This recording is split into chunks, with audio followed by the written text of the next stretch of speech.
Okay, we are recording. We're going to introduce and begin. Maybe we'll have a few more folks join us. Welcome to the course on bioactivefield.com. Bioactive Fields, the Science. I'm Dan Winter, and this is part of fractalu.com. And we're going to try doing the animations manually tonight. We did this a minute ago. It's so much fun. So this is a three-dimensional perfect embedding. Let's see if I can line this up. Like looking at a mirror. It's actually kind of hard to do. But if I do this right, you would see an infinite nest of pentagrams. Counterintuitive, is it? Okay. So there's the pent view. That's the 10 spirals of the golden mean. You see it going down the infinite nest of dodecacosa. And this would be the hex view. So this is the top-down view of a cube, essentially. If I get that right. Oops, no, this way. Pent hex. So that's how the cube embeds in the dodeca. And this is the other little animation. This is a manual animator. This is turning inside out perfected. We're going to talk about turning inside out this evening. So here we have turning inside out. This is the 7-color map. The golden mean spiral on the torus, the yellow brick road to Oz, as it were, from which we derived origin of alphabets and all that fun stuff. Okay, so tonight's course, the outline is at bioactivefield.com, and we're going to be talking about the categories that are described there, including bioactive field seed treatments, both capacitive and plasma. And we're going to be talking about bioactive field as the science behind biologic architecture. And we have a project called Bioactive or Living Cement, which has to do with also ancient geopolymers and how pyramids work. Hopefully we can talk about that with some rigor. We also have started a bioactive field clothing project, which is fractalclothing.net. And then, of course, the bioactive field plasma, which is therify.net, which we'll introduce tonight and talk about the science in detail 1 week from now. And then we'll talk about the bioactive field water treatment, which we have some visuals of the imploder.com, implosion in water, and bioactive field capacitance for growth, purify.com. We have a bioactive field refrigerator project called Fractal Fridge, goldenmean.info/fractal fridge, but that one's just getting started. We also have a pretty serious bioactive field glass project, and you're actually going to see some pictures of what are the qualities of bioactive glass. So, first let's start with a bit of a history of bioactive fields. In my view, the story of bioactive fields is pretty ancient and in fact biblical, and we've talked about this many times, that I believe that when the ancients, Sumerian or biblically, so often said, I will raise a Shem unto the Lord, and that word Shem was translated to mean the altar in the church from the classic Bible translation. And Zechariah Sitchin studied the term Shem and decided it meant highward firestone, which is, in my view, a good introduction to what is an implosive capacitor making a bioactive field. And we know that at that time, whether you believe in the Anunnaki Nephilim stories or not, we're going to talk about that in an upcoming course here, but the fact was they had the same problem that we do, but described it in great detail, that when they arrived here, they experienced catastrophic premature aging. And in order to do something about that, they were, quote, going to raise a Shem unto the Lord. And so it is my view that one of the primary functions of the ancient sacred dolmen structures and what we call the Shem stones, in fact, the altar in the church, called autel in French, the primary function was to make a bioactive field, a rejuvenation field, a field effect which would enhance life, vitalize life, rejuvenate life, increase seed growth, enable successful birth and death. In short, to make a bioactive field. And I think when organizations like New England, NERA, New England Antiquities Research Association, they had a very famous meeting and conference at which all the speakers got up one after the other and said, we have proven that all these ancient dolmens, stone quoits, etc., the stone sacred sites, they were not used to store food. Nope, they proved it. They were not used to bury the dead. Nope, they proved it. They were not used to live in. Yep, they proved that too. So What were they used for? They didn't know. But at least they proved what they were not for. Now, so I, in part, would like to perhaps pretentiously make a new approach at what the function of the dolmen were. And in particular, I would like to talk about what the electrical function of pyramids were and are. I might just blow up this screen here for a moment. So we have a wonderful friend, Sam, Bosnian pyramid Sam Osmanagic, and we had some great fun with him recently in Barcelona. And you know, he really kind of gets it about pyramids function, and we enjoyed our time together. And he has been studying, you know, as scientifically as he can, the scientific function of the Bosnian pyramid, which I think is quite useful. And he noted something, well, just to say, he has been so successful in documenting the bioactive field of the Bosnian pyramid that the Bosnian government's beginning to recognize the power of that work. Well, in part because right now 500,000 people a year are coming to the Bosnian pyramid, and a good percentage of those people come there for a very explicit reason. They come there to experience a rejuvenation effect. I mean, they're quite explicit about it. It's like you go there for a kind of healing, to feel rejuvenated, re-energized. And he's been studying that and documenting it scientifically and medically. And so he began to document the scientific correlates of the field effect that's being created, which is clearly, he has many, many examples of people having rejuvenation and healing, etc. And so he began to study the science of that field, which I think was quite helpful and parallels lots of other good work that's being done in the field.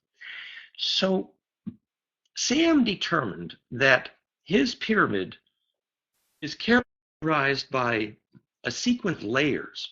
So, you know, they believe that the form of cement that was used, called an ancient geopolymer, had a powerful and necessary electrical quality, which I would call a phase conjugate dielectric, which is simply a high dielectric constant.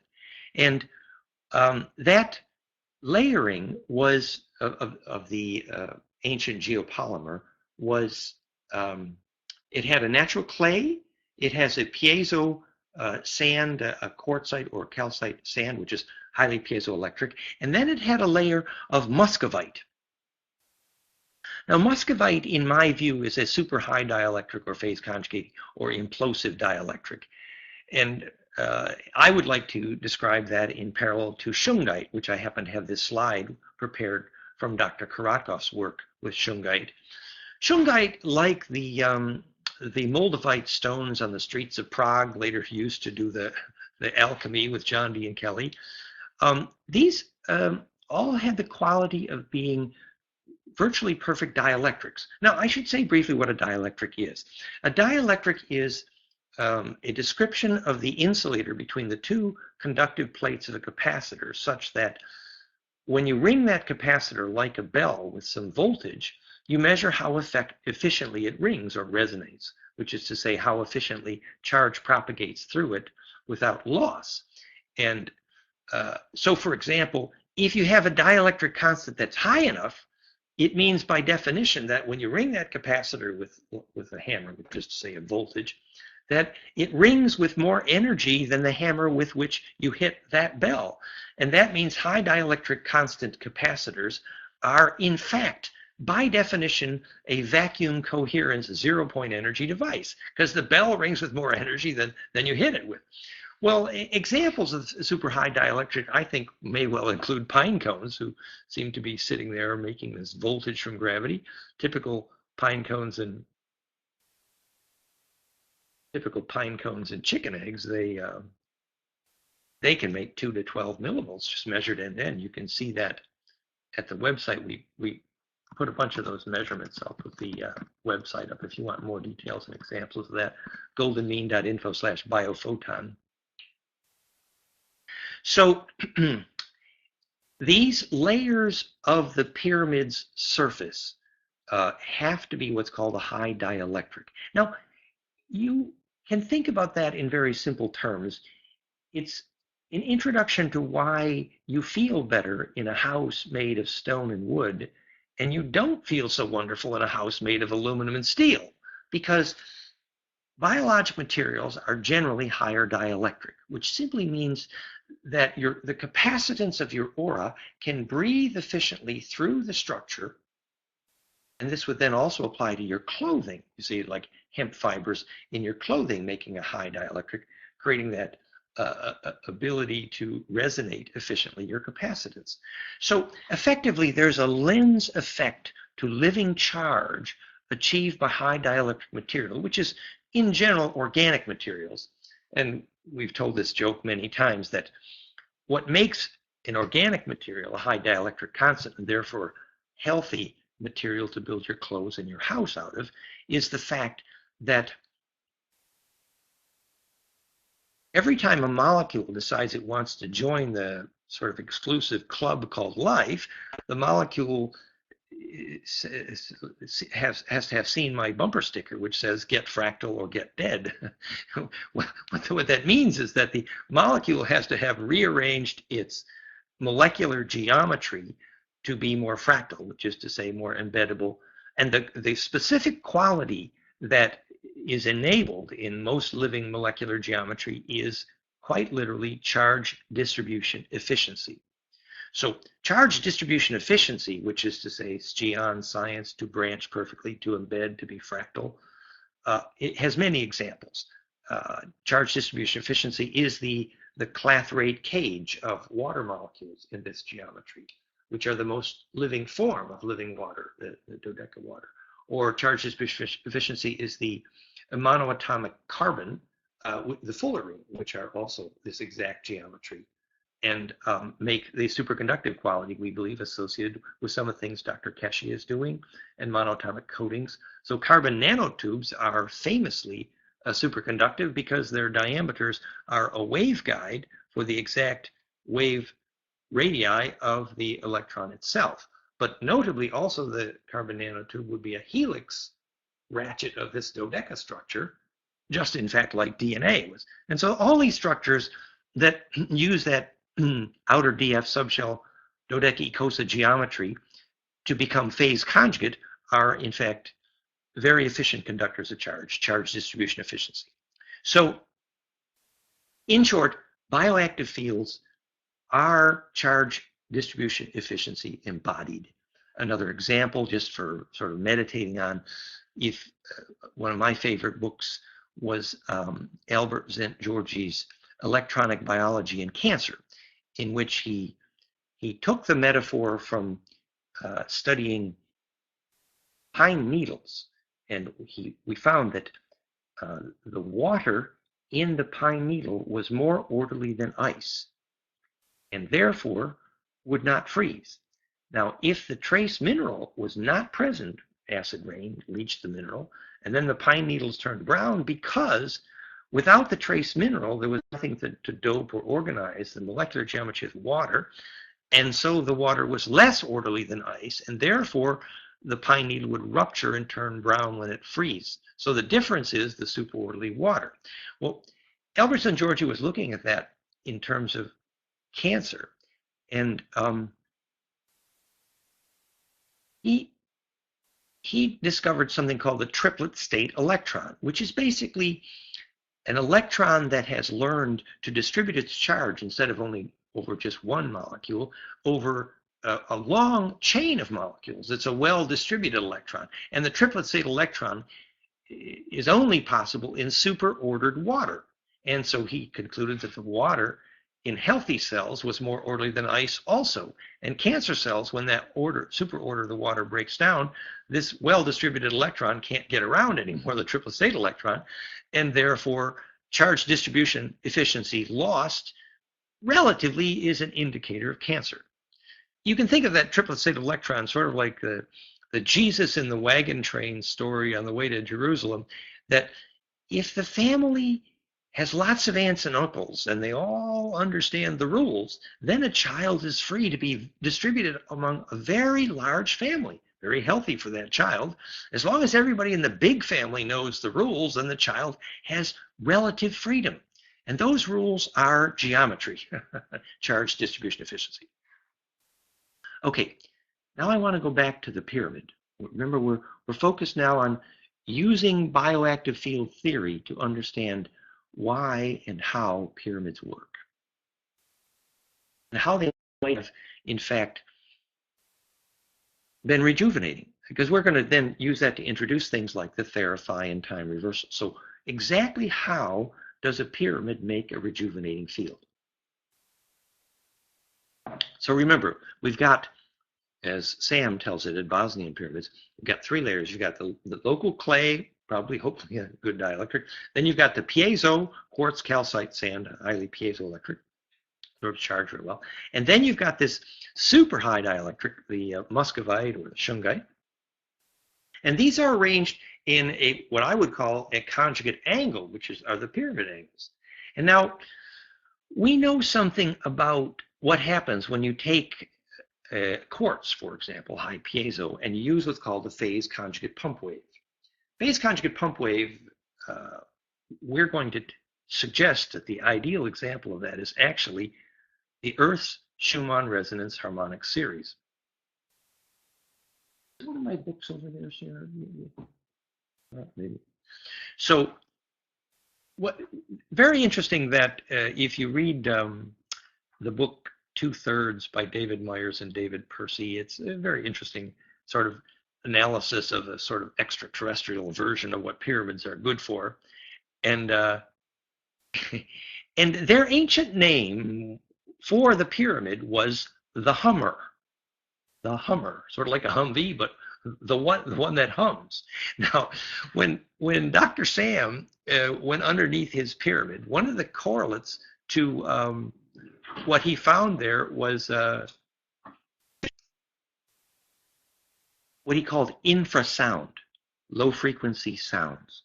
Now, low frequency sounds can interfere in a way that can contain charge or plasma. That's okay, Sarah. You know that book here. Let me just get that.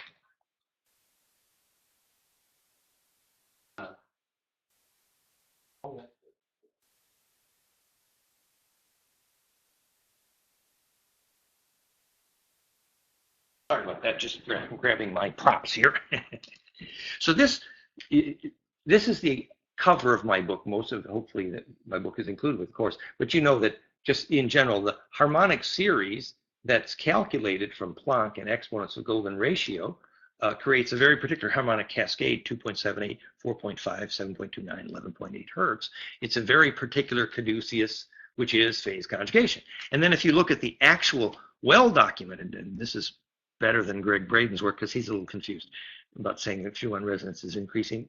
It's increasing in the number of harmonics it contains.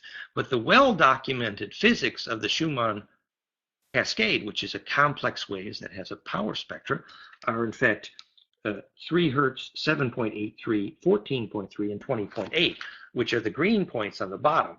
The point being that the Schumann harmonic cascade very, very closely approaches a perfect, by calculation, phase conjugate negentropic pump wave to the 0 point, the 0 point being defined as locked into phase with Planck length and Planck time.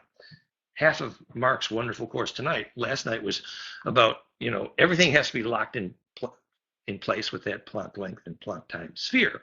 Well, so that functions as a little black hole into which all of charge implodes and phase conjugates and self-organizes, and then you do exact golden ratio exponents of that, and you get all biologic negentropy, the title of my book, as it were, that we believe that most biologic processes, particularly photosynthesis and the Earth year and the Venus year and hydrogen dimensions, so all of these very important dimensions are all exactly this Planck length time, whole number integer exponents golden ratio, phase conjugate, implosive negentropic cascade, a concept which Tom Bearden introduced nicely. So what was humming? Do you get it? You got this infrasound.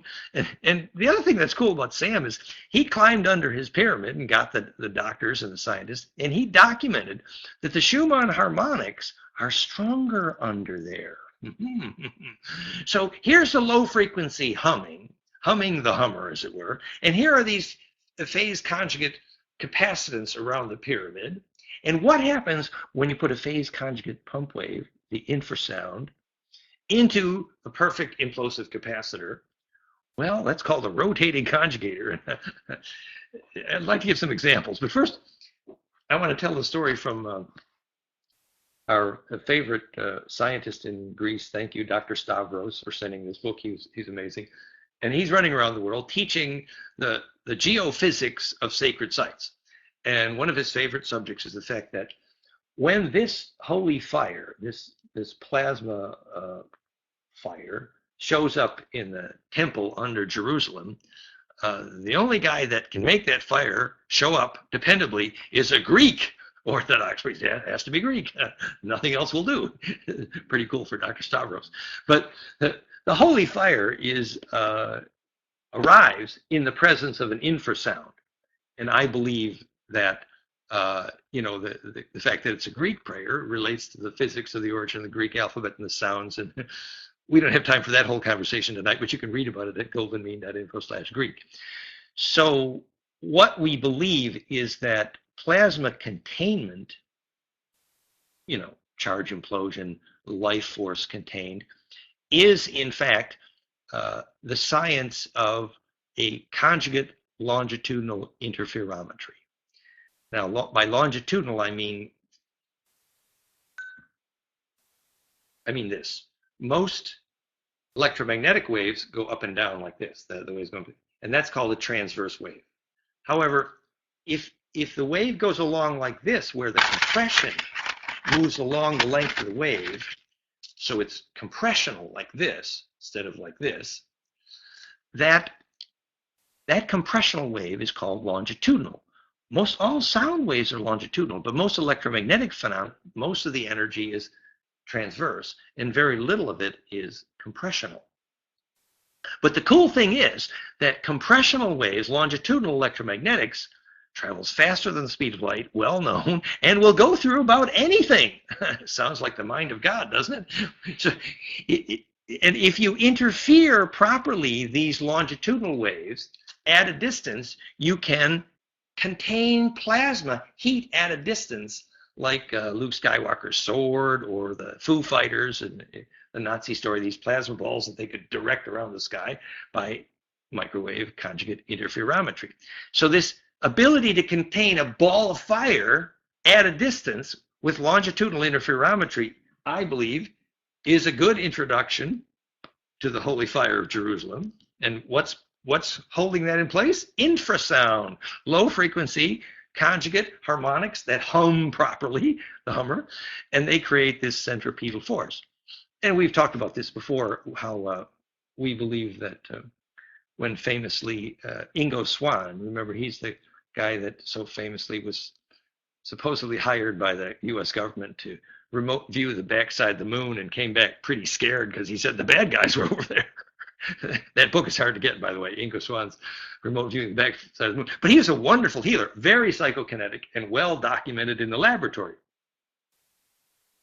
So he goes to the lab, and sure enough, they put this thermistor, a temperature sensor, quite a distance away from his body, and they put it inside a Faraday cage. And then sure enough, dependably on command, Ingo Swann can light that fire, heat that thermistor at a distance with his mind every time. He's very good at it. So, studying the physics of this, we know that brain waves make a golden ratio alpha-beta series, which is literally the harmonics of the Schumann resonance. That's what alpha-beta is. Isn't that cool? Perfect phase conjugate pump wave, the physics of bliss. So your brain waves are making this harmonic series right and left hemisphere. I spent a lifetime measuring that, and those pictures are all over my book. These brainwave harmonics on the cover of my book, and Korotkov helped me get into that. So, but not only was Ingo Swann, making the classic brainwaves of bliss, alpha, beta, complete harmonic series, golden ratio, and right, left hemispheres, phase lock. But later we learned that in order for Ingo Swann to have been sending that flame with his mind, that the right and left hemispheres had to have been 180 degrees out of phase. Because remember, we said when you visualize phase conjugation, imagine two pine cones are kissing noses perfectly. And all kinds of pictures and all of our stuff. You've seen all of our pictures and that. But in order for two pine cones to kiss noses perfectly, it's very important that when the waves meet, that the two pine cones have to be a mirror image of one another, which is to say phase conjugate. This is true of the two lasers that meet in phase conjugate optics to make four-wave mixing, where negentropy and self-organization is well documented. And now, this is true of Therify.net, how we make those plasma tubes make the implosive conjugate field the same way brainwaves do it. And you can even have a bit of experience of what that feels like with just the sonic component, the low-frequency component, implosion sound, at goldenmean.info/implosion. I'm sorry, no, it's fractalfield.com/implosion sound. That's, in fact, maybe I'll put that link here so you can have the experience. Fractalfield.com/implosion sound. The software is there to download. You don't need to do it right now, but this software is called Secret Sound, and you can have that experience of that conjugating implosive centripetal force. It's a very psychoactive field. In some sense, this would be the most powerful, theoretically, potentially, binaural beat. So, and it can be dangerous, and we explain there, and yet at the same time, it's a useful experiment. And so this is, but what we think is this is interferometry that's containing a plasma at a distance. Now, for those who are accustomed to thinking in electromagnetic terms, what we believe is happening is that phase conjugation is how you make a longitudinal wave, which is to say, you make this harmonic cascade perfected based on the equation in my book, and when these two conjugate fields converge electromagnetically, this is what converts the transverse wave into a compressional longitudinal wave, sometimes incorrectly called scalar or torsional. But the point is to visualize how it is that the transverse component of the wave could be translated non-destructively into a longitudinal component. And this is, Tom Bearden is very good in this, and we put a bunch of this at fractalfield.com/mathematics of fusion. But basically, if you visualize that pine cone, remember phase conjugation, it's a golden spiral on that cone. Actually, we have the picture. Let me see if I get that picture. We should get that picture out here if we were serious about this. Look at that. We are serious about this. There's the pine cones. So let's zoom out just a hair here. Bring this down a bit. There we go. So this is the side view, and this is the top view. So when this electromagnetic wave, which has been moving along in a transverse fashion, kind of like up and down, when that travels down this screw head at the top of the columnar wave, it's kind of getting screwed, as it were, which is a pretty deep and penetrating metaphor. but what happens is that the golden spiral in the hydrodynamics class, as we often mention, is called optimized translation of vorticity. But what they mean by that is that what's being translated is either a rotational component to a linear component, or vice versa. That's translation vorticity. And if you understand our conversation last night, and maybe, and Mark may or may not agree with me on this, but from that, a simplified analysis of that is that mass happens when charge rotates. Because charge is the compression rarefaction. Charge is the compression and rarefaction of the ether, which is a superfluid. And charge rotation is enabled by symmetry, called quantum mechanics. And when something centripetal at center keeps that charge from flying out of the circle, called phase conjugation, the cause of gravity, then the charge can continue to rotate. And when charge rotates, it stores something called inertia, which is the only definition we have for mass. let's see, Gary Clark is having trouble visualizing a transverse electromagnetic wave. How does it go up and down? It's really this. I wish I could make my my little tools work better. But quite literally, the transverse wave is this. It's an up and down motion on the slinky. So if you visualize this slinky as a transverse wave, and the top of the slinky would look like this, going up and down, that's transverse. Whereas compressional is when it's a wave of compression that goes along that slinky. That's longitudinal. And so what we're discussing is how that transverse component is translated to a linear or compressional component. And what I was trying to suggest there was that if charge rotation defines mass, when charge rotates, it stores inertia, called mass, and that rotation of charge has a period, and that's called time. So charge rotation is the only definition of mass and time in that simplistic but useful metaphor. So if it doesn't rotate, it doesn't matter. So what we're trying to get to here is how that up and down motion is translated into a linear compressional longitudinal motion. And what we're saying is, if the rotation of charge is mass, then if you take that rotation and translate the vorticity, called the L or the phase shift, precisely that you take mass and you convert it to linear motion of that charge, which would then be energy. So charge in a line is energy, charge in a circle is mass. It's oversimplistic, but it's still a useful metaphor. But in any case, what we have here clearly is a useful geometric idea to describe how transverse electromagnetics create longitudinal electromagnetics, which is a compressional. The point is, just get the drama of this situation. Enough money is wasted every year at CERN and ITER and atom smashers to feed Africa, right? Because in fact, their whole problem is how to do plasma containment. They haven't got anything that will hold the heat. They can't take the heat, so to speak. And in fact, we know what nature uses for plasma containment. It's called longitudinal interferometry, because when that compressional component reconverges at a distance at a conjugate angle, remember, I'm talking about the infrasound under the pyramid now, holding the holy fire, making the plasma, the lights come on, the orbs, the plasma balls. So when the longitudinal waves converge at a distance at a phase conjugate angle, and Tom Bearden says those are usefully 30 and 60 degrees, but not 90, but yes, clearly 180, that what happens is the longitudinal component, which will pass through about anything and is superluminal, so you could go through the steel walls of the fusion reactor, no problem.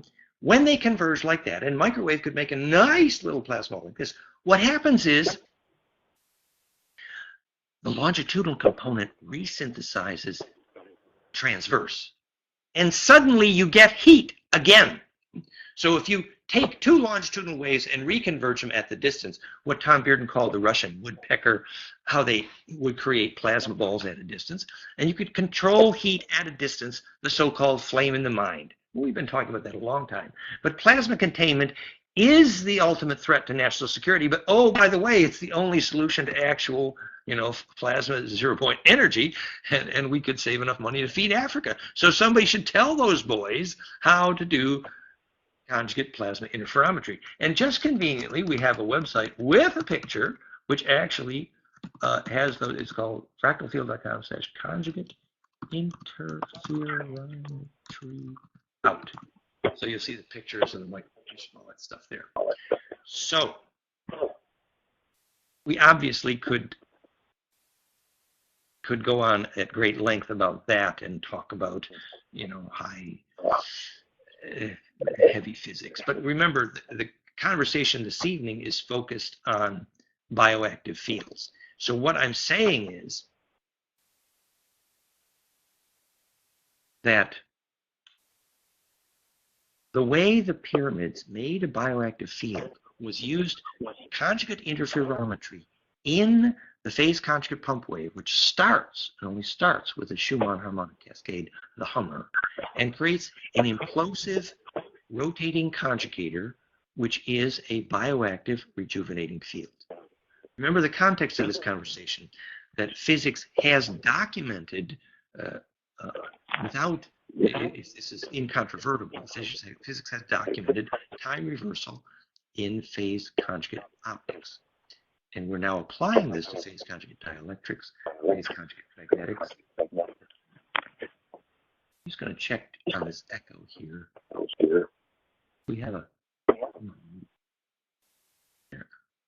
we might have just fixed our echo. Okay. So I claim also to have invented the concept of phase conjugate magnetics. And I believe I have that slide here. Let me see if while we're on that subject, when Elizabeth Rauscher, who has worked with us in many projects, when she famously, here we even have the slide hand, isn't that cool? I'm getting better with my visuals. Okay, so here's Elizabeth Rauscher, and she published the slide here to show when she was researching what magnetic frequencies reduced pain in her FDA studies. And she very expensively produced a harmonic cascade of relatively low frequency magnetics to reduce pain. And when I asked her, she told me, she said, well, we took the frequency signature of the low frequency magnetics of somebody's elbow that was healthy. And then we made a transducer and we fed those low frequency magnetic fields to an elbow that was wounded. And in fact, we produced a pretty dramatic pain reduction. We all said, well, that's really cool, Elizabeth. And she, Elizabeth was really pretty dedicated here. And she started the FDA study. And of course, this costs big bucks. And, eventually the money problems got caught up with her. But I took her graph there, which you see, and I did a little analysis. And I used the equation. What a coincidence. I used the equation on the cover of my book. That's going to be on the that's going to be on my gravestone. I used the equation on the cover of my book. And so I did this analysis of Elizabeth's, let's see here. And sure enough, the peaks here, these are the main peaks.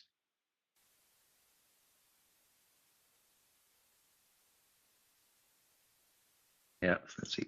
So the peaks here of her harmonics that produce pain reduction, that fit the equation on the cover of my book, the 50, 80 hertz, 130 hertz, 211 hertz, and 342 hertz peak. These peaks are this peak, this peak, this peak, and this peak, and this peak. All of those peaks on her curve of the frequencies that most reduce pain magnetically fit the equation on the cover of my book. And from that, I said to Elizabeth, I call that phase conjugate magnetics, which is the first time the word had been used on the planet, to my knowledge. And Elizabeth Rauscher agreed with me. And subsequently, of course, we realized that that same equation is what Dr. Priory used, which is now Therify.net, and how we feed the Therify to make this conjugate implosive wave. So, getting back to our story. What we believe is that the Hermetic principle behind the caduceus called phase conjugation was how to rejuvenate and actually create life by creating this implosive conjugate pine cone field effect that is then centripetal. The metaphor is, a seed is alive or dead based on whether it has the energy to implode, which is to say, to have an attractor that can suck to it its first nutrient, which is to say, ability to turn inside out. So we know that people and seeds, ultimately the molecular geometry is kind of a wormhole or a torus. And the ability to turn inside out recursively is the ability to generate this implosive or centripetal field. So when we said get fractal or get dead, what we actually mean is get centripetal or get dead, which is the Victor Schauberger implosion motto. It was the restored centripetal forces. And you note that, and most of you have seen our animations of the origin of the Hebrew and Sanskrit alphabet, that if you take this self-organizing golden mean spiral on the self-organizing torus, and you cast shadows indexed by the tetra, the 7 arrows, you have Hebrew. And the sequence of letters of Hebrew that make the word Bereshith, the first word of Genesis, which, in our Bible was translated in the beginning, but when Faber d'Olivet retranslated Genesis by using just the shapes of the letters themselves in Hebraic tongue restored, he said, no, Bereshith means at first, in principle, the origin of thingness. And then we took a geometric analysis of the sequence of letters. If you're on the outside looking in the first spiral, actually this spiral from this side is a cup shape. It's the letter bait.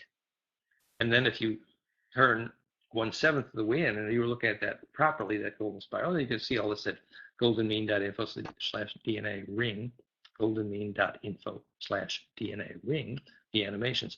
So 1/7 of the way in, the next shadow is the letter R, which means to turn. The letter R in every language means to turn inside out, etc. So your BR, etc. And so the last letter of Bereshith is the letter H, which is what this spiral looks like from the inside looking out. So from the outside looking in, you have bait, and from the inside looking out, you have hay. And so you've done the sequence of turns of mind necessary to turn inside out on the surface of torus. And this is the physics of turning inside out-ness, which is defined as the origin of thingness, the physics of creation. So the ability to turn inside out efficiently is pretty essential, I would say, if that's indeed the first word of Genesis. So you get the point here is that if you can't implode, you're toast. So we think that our ancestors were very skilled at making bioactive fields. And further, we think that this is a lost science, and that this is the essence of the Hermetic project, the Hermetic Caduceus project. And so what we're presenting here tonight is an introduction to the background science behind bioactive fields. And next week, we're going to do more specifics on plasma technologies, etc. So the slideshows that we prepared for tonight are from the Fractal Field team. Let me see if we get that slideshow up here, giving other examples of what we've done with bioactive fields to create life force. Let's talk about, first, before we do that, let's talk about rejuvenation science here a little bit. Let's see, I'm going to zoom out here. So this is the title slide of tonight's conversation, that the only path from chaos begins with fractality, the grand attractor, because restored centripetal forces implosion is the origin and climax of life force. When the ancients came here, the reason they were aging catastrophically was because they were accustomed to being in a bioactive field that could reduce aging.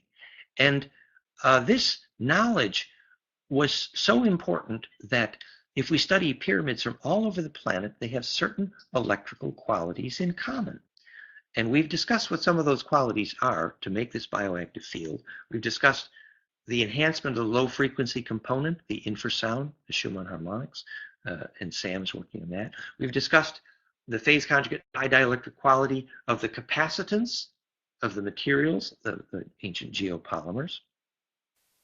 And we're going to give some examples of how we make those fields today with phase conjugate dielectric capacitance, a ceramic which has trace mineral, high dielectric, and then a phase conjugate gold coating. We make bioactive fields that way. And there were other qualities which enabled the pyramid to work, to be a bioactive field. And I'd like to speak now about another pyramid researcher named Valery Uvarov, who's very energetic, and we had the privilege of staying with him as he was preparing for his presentation with us in Paris recently, sponsored by Jean-Jacques and Isabel. Thank you, folks, for hosting it. And Valery Uvarov is very enthused, and you'll find his work all over the web. And he's spending millions building pyramids now in Russia. And I think the enthusiasm is great. And Valery has discovered what also another Russian called Kozyrev discovered, was that these sites had to be placed very explicitly at certain energy line crosses. And our goal is to understand why. So both Valery Uvarov's pyramid studies and other pyramid studies have shown that there's very particular grid alignments necessary for the placement of these structures, similar to what we know about labyrinths. And I think for instruction on why that's so, why do these sacred site dolmen pyramids always have to be at energy line, magnetic line cross points? What's the physics? I'd like to use the example of the Kozyrev mirror. Kozyrev mirror, and you can find these all over the web. I'm not going to dig up pictures right now, but basically these are large metal cylinders which are placed at magnetic line crosses. And in fact, they actually measure the magnetic line in nanotesla to determine where you can put them. And if you place them accurately, then, and Karakov was deeply involved in these measures with the Kozyrev mirror, and they proved that telepathy was dependable and replicable. I mean, this was literally Druid phone calls 101. You could have these things 1,000 miles apart, and we did a lecture in Belgium at Kozyrev mirror once. And sure enough, inside these metal cylinders, and we now know that the diameter of those cylinders should be conjugate tuned to biologic microwave, adenosine diphosphate, ADP, ATP. And so here's your cellular DNA radio, your ATP, in the microwave, precisely tuned to the microwave of this Kozyrev mirror, this long cylinder. And only if these Kozyrev mirrors, these metal cylinders, were placed on these energy line cross points at a distance, 1,000, 2,000 miles apart, they had replicable, dependable telepathy. And Karakov did lots of experiments and published a lot of that work. So the physics was that the powerful conjugate structures had to be placed at conjugate nodes around the globe. And we know that the best studies of the geometry of the Earth grid have shown that it's basically a dodecaecosa. This is our model. This is the star mother kit of the embedded dodecaecosa. And if we look at things work like Becker and Hagen's famous Anti-Gravity in the World Grid, a book documented the dodecaecosa geometry of the Earth grid, which is called a phase conjugator, which is to say implosive. So all these things help waveguide the charge down to the Planck zero point in non-destructive compression, implosion phase conjugation, and create this longitudinal component at the center of the 0 point, and create this essentially biologic communication grid. We could say, we think we now understand a lot more about the physics of what Carl Jung called the collective unconscious, or the Catholic Church calls the communion of saints, and it's literally biologic communication enabled by phase conjugation. This becomes an introduction to what we may get to discuss later in this course and also in the biologic architecture course about how electrical engineers design hospitals and graveyards for successful birth and death. Because now we know that this efficient communication among all biological structures requires this common denominator of phase conjugate discipline, Planck length and time, exponent golden ratio. This is DNA radio 101. This is bioactive field science. So we think the ancestors were successful in creating age reversal, actually, and we believe that we have that potential with high density phase conjugators like Theraphi.net, perhaps even in more dense arrays. And this then introduces more advanced science, which Anton Parks discusses in terms of what is a stargate. That ancient term was Dirana. I think Anton Parks was correct about that. That Jerusalem, for example, Uru, Asa, El-M, Uru, ancient dragon blood, Asa, queen of, El, the place of the phase shift, as in Elmsport in Pennsylvania, is where the L's, the ancient. The L is one who can make this translation of vorticity in their blood because it's implosive, and therefore they have the potential to create this longitudinal component, the Ba from the Ka, so to speak, the Kaba, the Merkaba. The Ba is the longitudinal component, which can be superluminal, from the Ka, which is the amount of coherence in the aura, which enables this implosive compression. So an L is one who's able to make this phase shift, this translation of vorticity. This translates a lot of ancient sort of spiritual mysticism to something that could be quite scientific and capable of being understood in electrical engineering terms, and thus hopefully eliminate religion wars, which is, as you know, one of my favorite subjects. So what we think is, and now we'll just touch here briefly before we go into the slideshow more. Oops, sorry about that. I think I'm gonna have to. We have a little. Have to turn off my Skype. Apologies for that here. Sorry. But here's what we think. And now this may get a bit esoteric, but I think the subject bears introducing. I think that Akhenaten, at a turning point in history, received a specific assignment from, helpful ETs. I believe actually it was the Syrians, but we'll see. The book on this is called God King Akhenaten by Daniel Stewart. And Akhenaten, I believe, had an assignment, which was to build an implosive phase conjugator, otherwise known as Sun Temple. This was called Amenti or Amarna. We had some pictures. Here, I'll put a link here.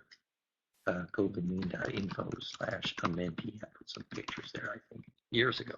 But this is just a little flavor for the importance of bioactive fields in terms of the story of history, in my humble opinion.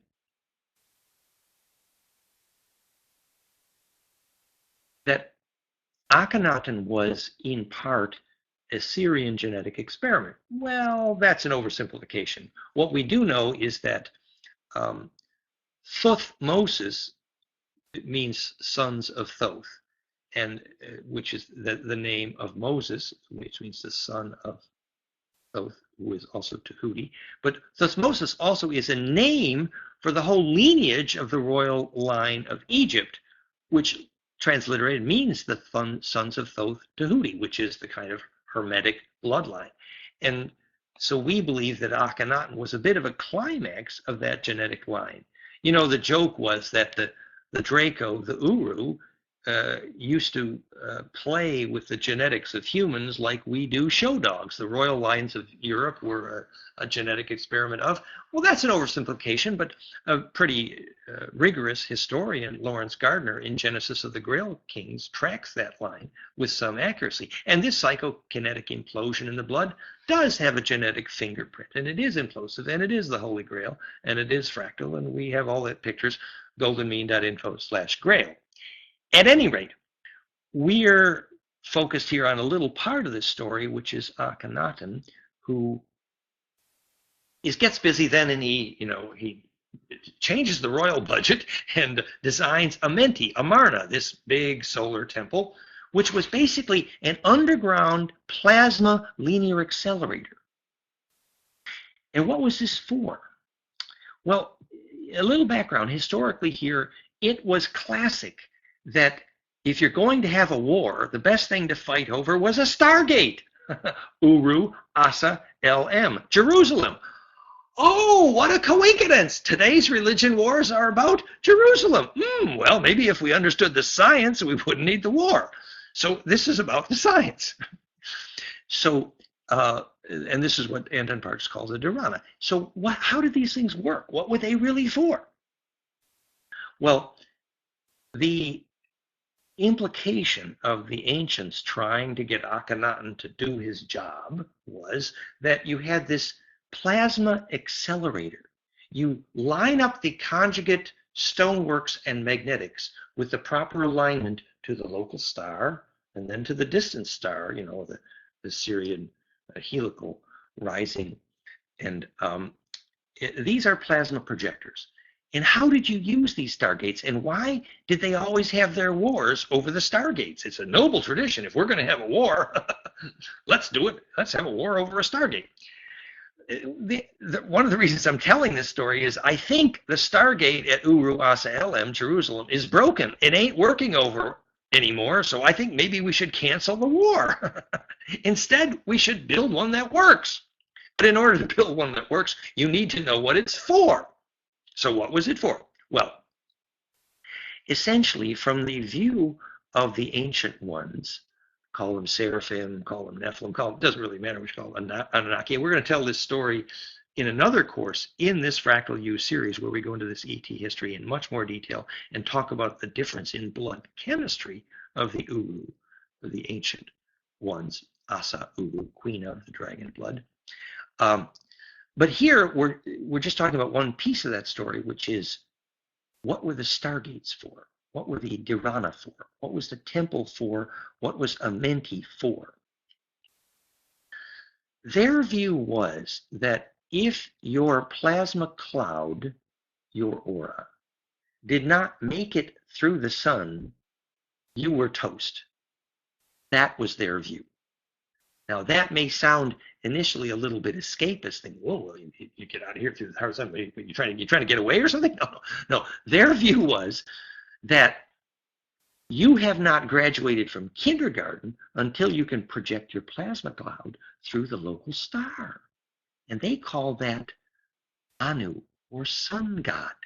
So their view was that if your local ET arrived in a heavy metal craft, they were probably from the wrong side of the railroad tracks. But if your ET arrived in a plasma cloud that came through the center of your star, then you should have a conversation because they were worth talking to. So basically, you can't grow up and graduate from kindergarten unless you can project your plasma through your local star. The heart of our sun, called Anu, is a perfect 5-7 slip knot. We'll get to that in the 7arrows.net course with Sarah, who's right here with me. So now you can talk to some of the people who have had the experience of seeing through the eye of the sun as a plasma ball. They say the center of the sun is cool and inviting. It's an organ of perception. And actually, we formed a group of shaman who had all had these experiences. It was called Solar Heart Community at yahoogroups.com. So the electrical engineering of this thing was that a group of people, hopefully who had learned how to trigger a collective bliss experience in synchrony, and that group of people had learned how to lucid dream as a group. Literally, well, let's see, you were over there. I saw you from the ceiling. You were doing this. Oh, yeah, I found you in the dream. Yeah, you did this. Yeah. So they took a lucid dream together. This is a high skill. This takes a very coherent aura, and this is very testable.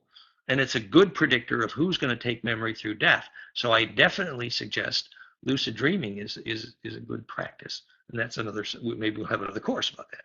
But if that group then gets together, and by the way, one indicator was they would put stones in the geometry of a boat to create this kind of plasma envelope to make their collective plasma projectable.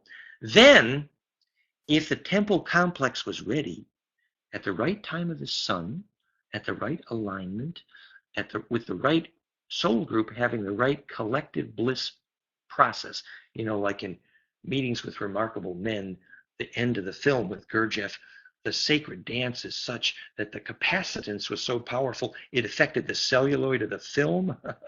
Like the mitochondria, the subcellular organelles, when they move in synchrony to make meiosis and mitosis, this is called ritual because they're getting the short wave embedded in the long wave.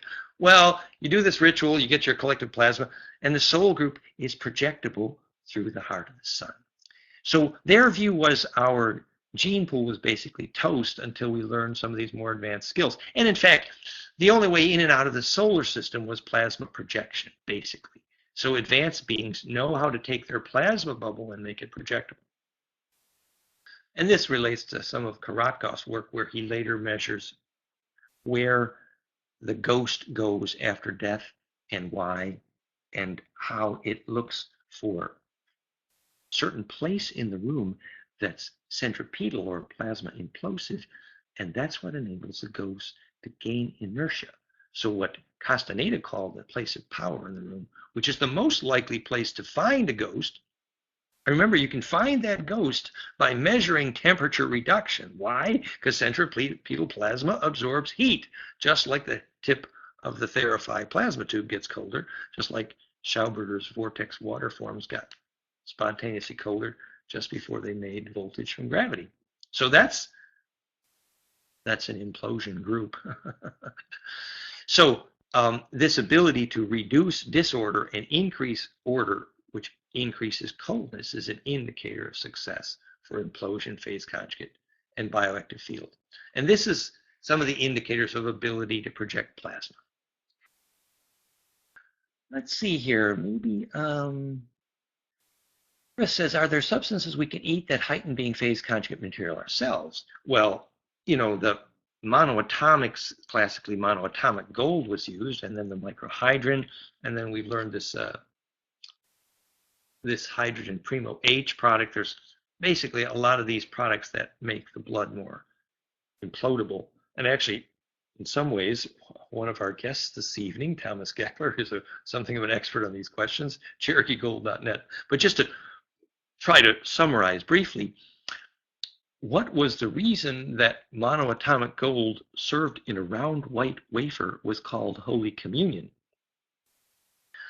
If you, the story from Dune was the spice that your eyes would turn blue and you'd live forever. Well, that seems to be but first your ears would ring, and actually they do. And the reason your ears ring, the sangreal, the song in the blood, we actually measure the frequencies. We have the tables in my book. So the reason all of these things happen in your body when you become more conjugate and implosive is because you become more centripetal and you phase cohere much higher frequencies. And then you begin to require an environment that can sustain that. It translates in general terms to mean that you learn about the science of bliss process, and also you learn that probably you want to do that in a place where the environment can sustain charge implosion, because during bliss, peak experience, ecstasy, you are going to implode your environment, just like the Theraphi does, just like Jerusalem did. And so when you implode your environment, it means that you don't want to do this in an environment with geopathic problems like too much steel, aluminum, electrosmog, and bad air. Because peak performance requires that you implode your environment, and your environment has to be pristine in order to sustain that. The scientific example of that was when Joyce in Scotland was using the cell care therapy, which is strong negative ion wind, which could zap and burn all kinds of infection out of the body, like she showed us spinal meningitis. She could zap the bugs in the spine liquid. This was hard to do. She could do this with negative ion wind, very powerful, but she said it would only work if the room was full of biologic materials, natural fabrics and stone and wood. But if the room was full of plastic and steel and aluminum and electrosmog, didn't work. So we assume that this is the same is the case for devices like Theraphi.net, which implode the environment, which is why we're so pleased that Sam at the Bosnian Pyramids has ordered one, the Theraphi, because we know that his environment, which is very strong, in fact, they measured the negative ion content there, and it was off the charts. What makes a negative ion sustainable? They're very fragile. What makes a negative ion sustainable is something called a fractal field. Let's see. So a ghost, Robert's asking, so a ghost is a non-imploded soul stuck in kindergarten. Well, I guess that's one way of putting it. What I would say is that the plasma of a human after death requires insertion into the collective field. And the collective field, collective unconscious communion of saints, is a very high frequency conjugate fractal field that requires implosive compression to enter. And so entering that collective field requires a great moment of centripetal force, which is why an orderly death is so important, and a disorderly death is a really great tragedy, because you need to be very focused and still, and hopefully in a sacred place, like the stone bed at Machu Picchu. This was a wonderful place for birth and death, whereas the modern hospital is pretty much hell for birth and death because of the electrosmog fractionating the plasma cloud, which has to implode. And you can document that. If you look at Golden, I'll type the link here. Most of you have seen this link. golden.info/immortality. So there we documented the sequence of visions seen during the death experience, well documented, the Clouvet form constants, that it's a lattice cobweb tunnel spiral. And the reason this is a map to how to die successfully and what near-death experiencers see in sequence, and they see it necessarily in that recursive sequence, is because it's the sequence of recursive implosive braiding operations in DNA necessary to implode and squirt your plasma, your charge, through that implosive zero-point Planck, which is at the heart of hydrogen, which is the center of every DNA ladder rung bond. The zipper, that is the soul, is where you implode and send your charge through the speed of light into the longitudinals, enabling charge distribution called the communion of saints, the collective unconscious. And that relates very nicely then to why when Professor Korotkov so famously, he followed the Kogi to the place where they were able to make phone calls to their ancestors, and he measured the air. And sure enough, with the GDV, which we have pictures of here, actually, maybe we should dig out the picture, since I think that picture is actually in the slideshow. Fractality of the air measured, for example. So basically, the reason that the Kogi were able to make phone calls to their ancestors there, this is the slide here. So on the left, you have the GDV. This is gas discharge visualization. It's basically a calibrated Kirlian. And in this case, we're simply taking the Kirlian photograph of a titanium rod, the end of that rod, and we're determining whether a spark has someplace to go. It's called Stian or John ion, a perfect branched spark.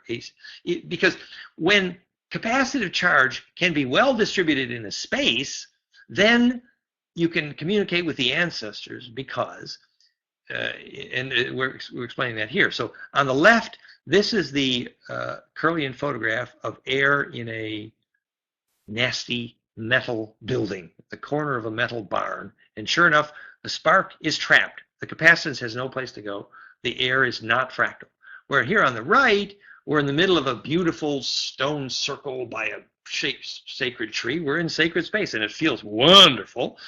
And this was in UK. And here is the capacitance of that same titanium rod end, showing that the charge distribution efficiency is great. And so Korotkov did elaborate studies of this, and he showed that the place where the shaman go to make phone calls to the ancestors, the air always looks like this, and the air never looks like this. What is the reason for that? Because sacred space is defined by fractal air, which simply means sacred space is defined by charge distribution efficiency, which means perfect embedding, access to the grid, et cetera, et cetera. And obviously, making phone calls to ancestors has huge survival value. In fact, it defines success in your day if you're an Aboriginal or if you're reading the book Kin of Atta. Okay, I'm going to look at more questions here on the list here. Take a drink of water.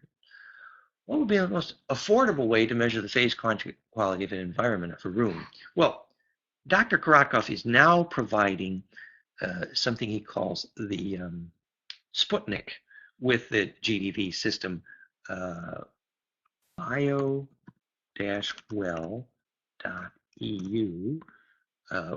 And we've set up some of his distributors in Italy, for example, and Dr. K, he's such an old friend. He's got a less expensive version of this, but the replicability we're still studying. There are many challenges to doing this, and you have to take long-term measures, but that's one example of measuring the capacitance of space. And in fact, when we get to our course on biologic architecture, which is coming up here in this series at Fractal U, the main link for which I'm going to put in here, goldenmean.info/architecture, we propose 3 separate ways to measure whether or not your architect should get a paycheck. Essentially, you need to determine if the building you just built will cause a seed to grow. Actually, there's a very cheap way to do that. You measure seed germination efficiency in the building versus, other spaces. If you put seeds in an aluminum or steel pot, they're going to die. If you put steel in stone or wood pot, they grow. The difference is charge distribution efficiency. And the way that can be measured simply, and Chris, since you asked this question, this term should be very simple to you. The way you can measure that cheaply is with a spectrum analyzer, because the concept is simple.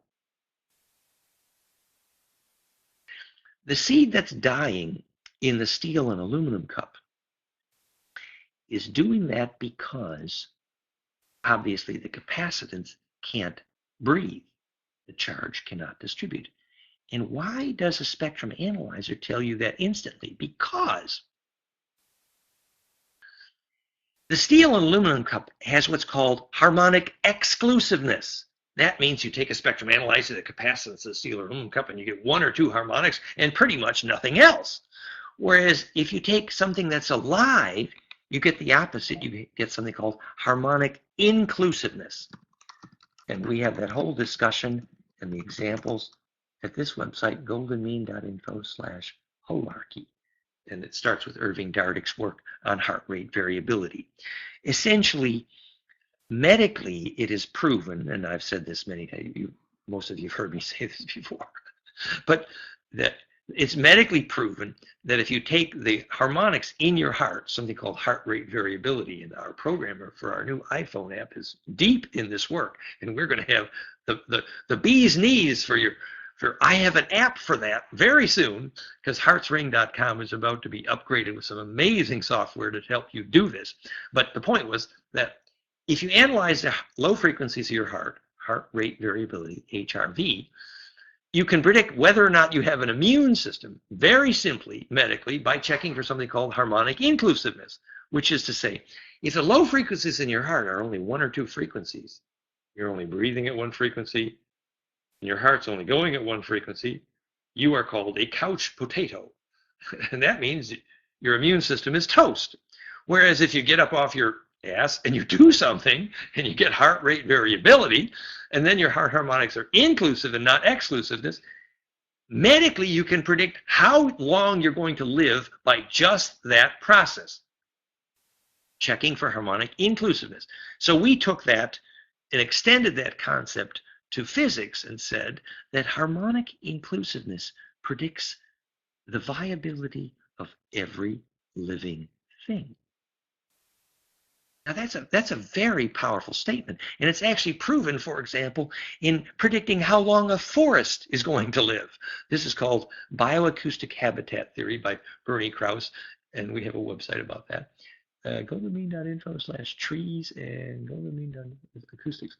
Anyway, the point was that in bioacoustic habitat theory, they proved that the sound of a bulldozer alone is enough to hurt a forest because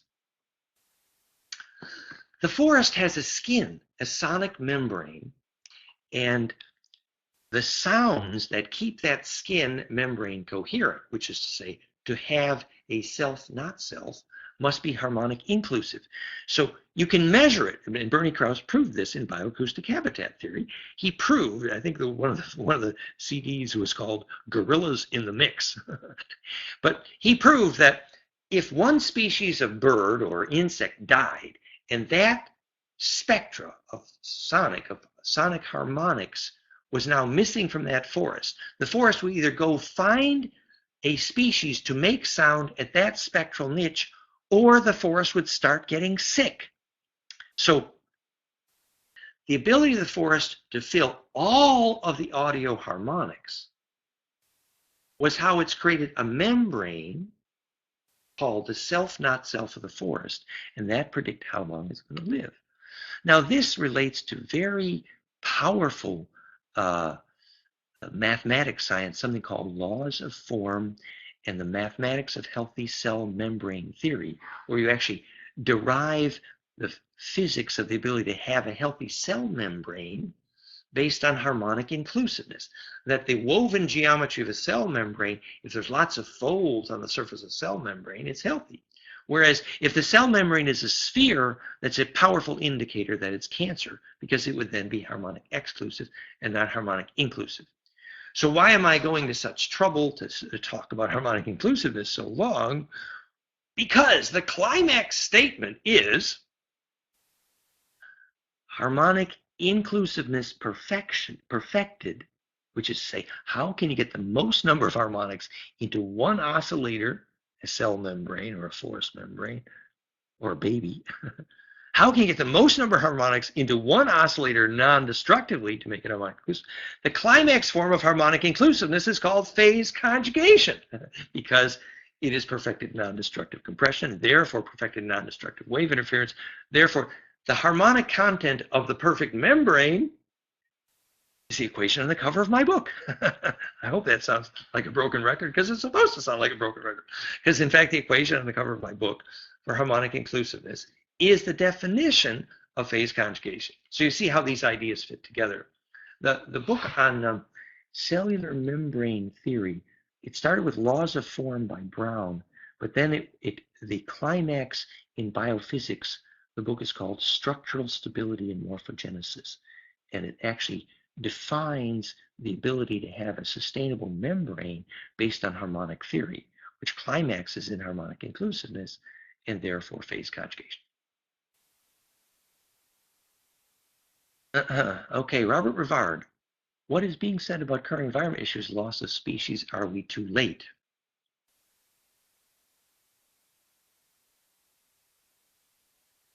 Well, I take heart in when a million children sang the same song at the same moment. It was measured 11 different times that this had a dramatic effect on the solar flare count. I have a slide here somewhere, we'll dig it out, but you see the point that we have the psychokinetic ability collectively to fix things pretty quickly if we get our show together, which is to say massive global coherence. I mean, we are psychokinetic enough kinetically to fix this if we understood, which is why I think it is so important we understand how all oscillators emerge from chaos. Because if we did understand that, we could make our climate and our ecosystem also emerge from chaos. I mean, here is a simple fact that the Schumann harmonic series is a phase conjugate pump wave that's almost perfect, but there's a few harmonics in there that aren't quite right. And now we could fix it because we understand. We understand what Lovelock was talking about when he said Gaia has amazingly self-regulated negentropically her pressure, her temperature, her moisture, her gases, her Gaia has maintained negentropy over X number of thousands or millions of years. How has Gaia done that? Gaia is demonstrably negentropic self-organizing. This cannot be argued. But how did Gaia get self-organizing? Oh, look, we have here a phase conjugate negentropic pump wave called the Schumann harmonic series, which is now repairable once we know the science. We could emerge from chaos collectively. That's just one example. So, there's possible room for enthusiasm here in what otherwise looked like a sad story. Okay, do we have any other questions that I skipped over before? Phase conjugate quality and environment. I'm just going to zoom up here. Look at these questions. Maybe this is why Titus gave up trying to conquer Jerusalem. Ghost is unimploded. Internal charge manager, hygiene. Yes, yes. Okay. So we wanted to do more examples of bioactive fields. And let's just go back to this slideshow one more time.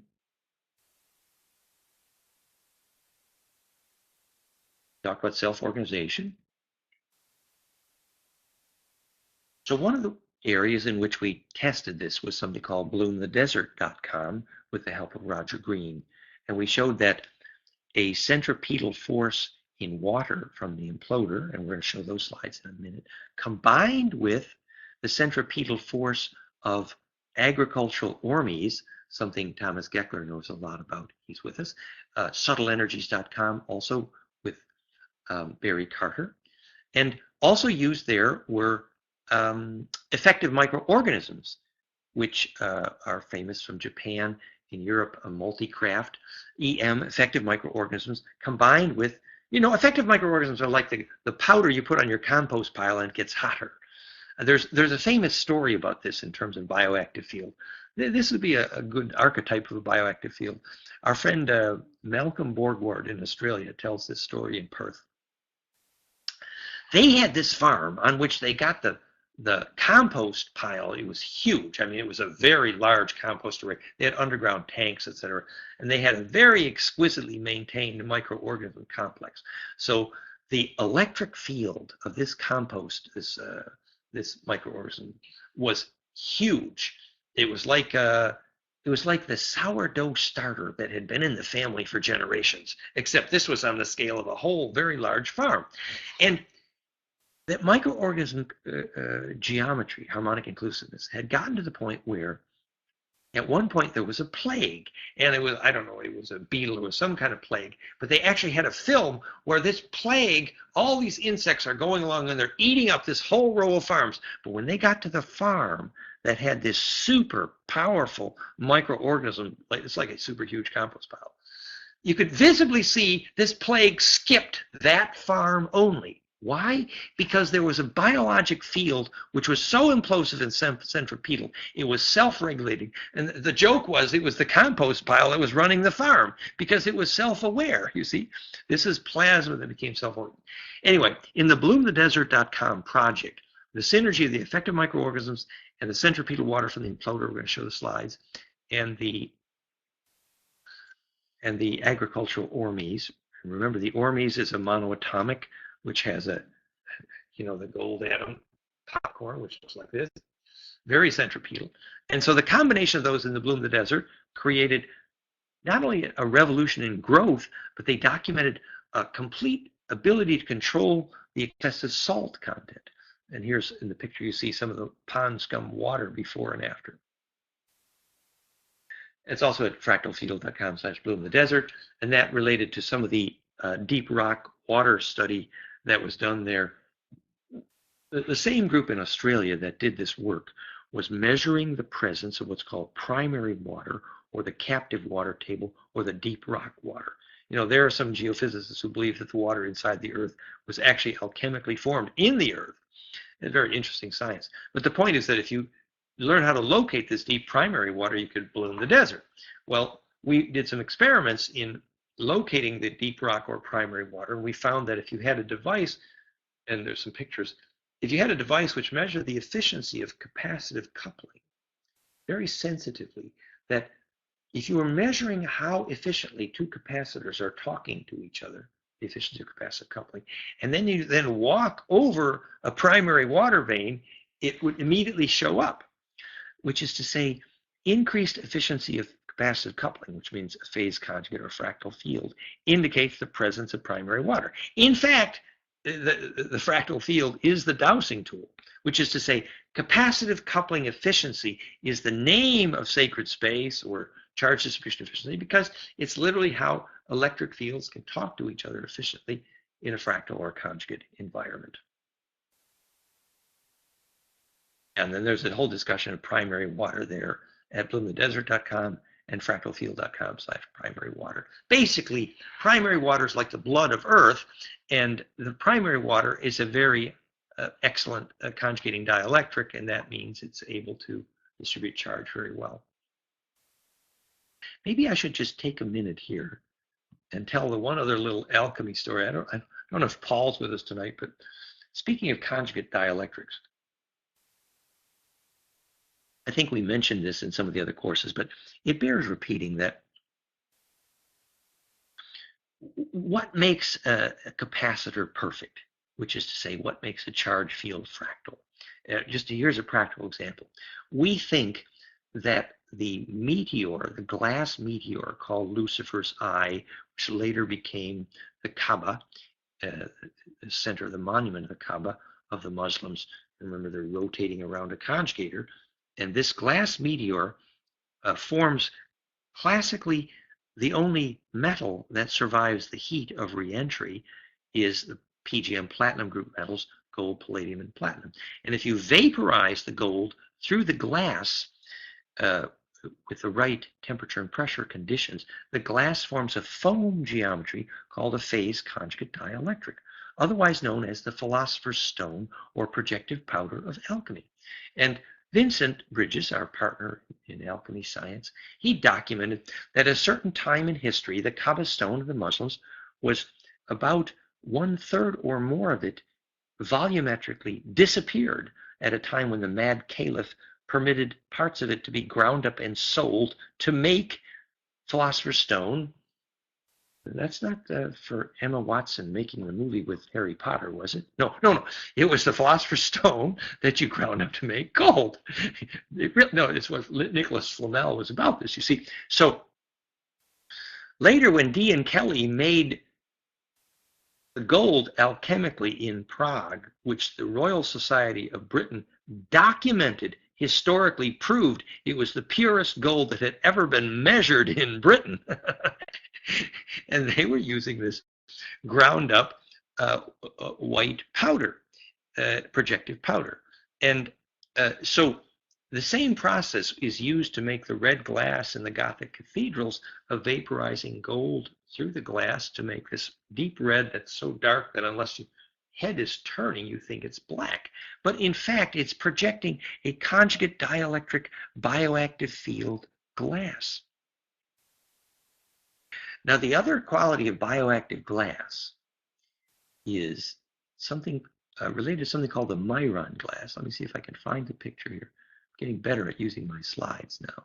I think I had a picture of that glass. The Myron glass is a glass that, here it is. We have the slide. Actually, M-I-R-O-N, Myron violet glass. Now, this is a glass that's documented scientifically to be a bioactive field. Food stores in it last longer, and seeds grow better, and alchemists use it, and Paul, our alchemist partner, Therify plasma expert, absolutely uses this to hold all of his plant tinctures, et cetera, et cetera. And if you map the optical transmission of that glass, you get this picture. So this is the Myron glass here, and there's a spelling, M-I-R-O-N, Myron glass. And this is the transmission frequencies. And this just below is my calculation of what they should be.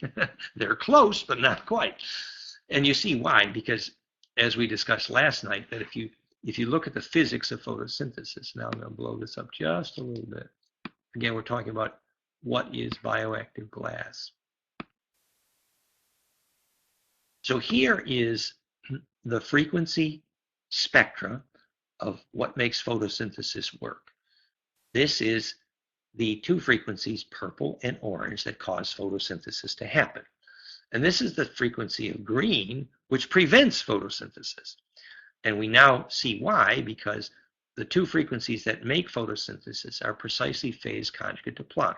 The 427 nanometers of the purple color that makes photosynthesis happen is exactly Planck length times golden ratio to the exactly 136 power. And the same to the 137th power is the 691 nanometer wavelength of the orange.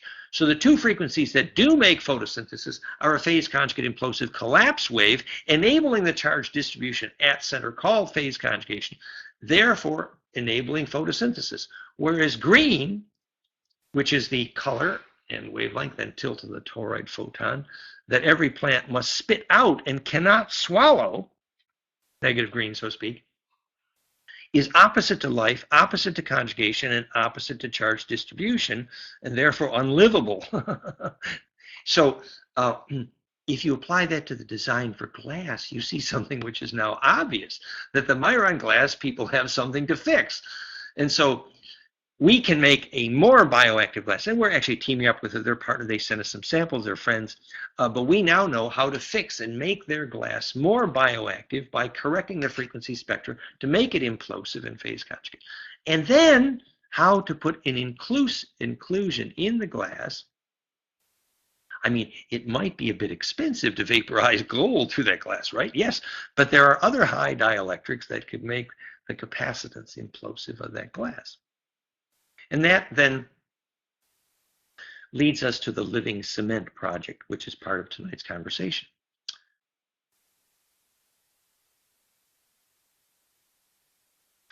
At the web link fractalfield.com/livingcement, we discuss the evolution of bioactive field construction materials and how to make sacred structures.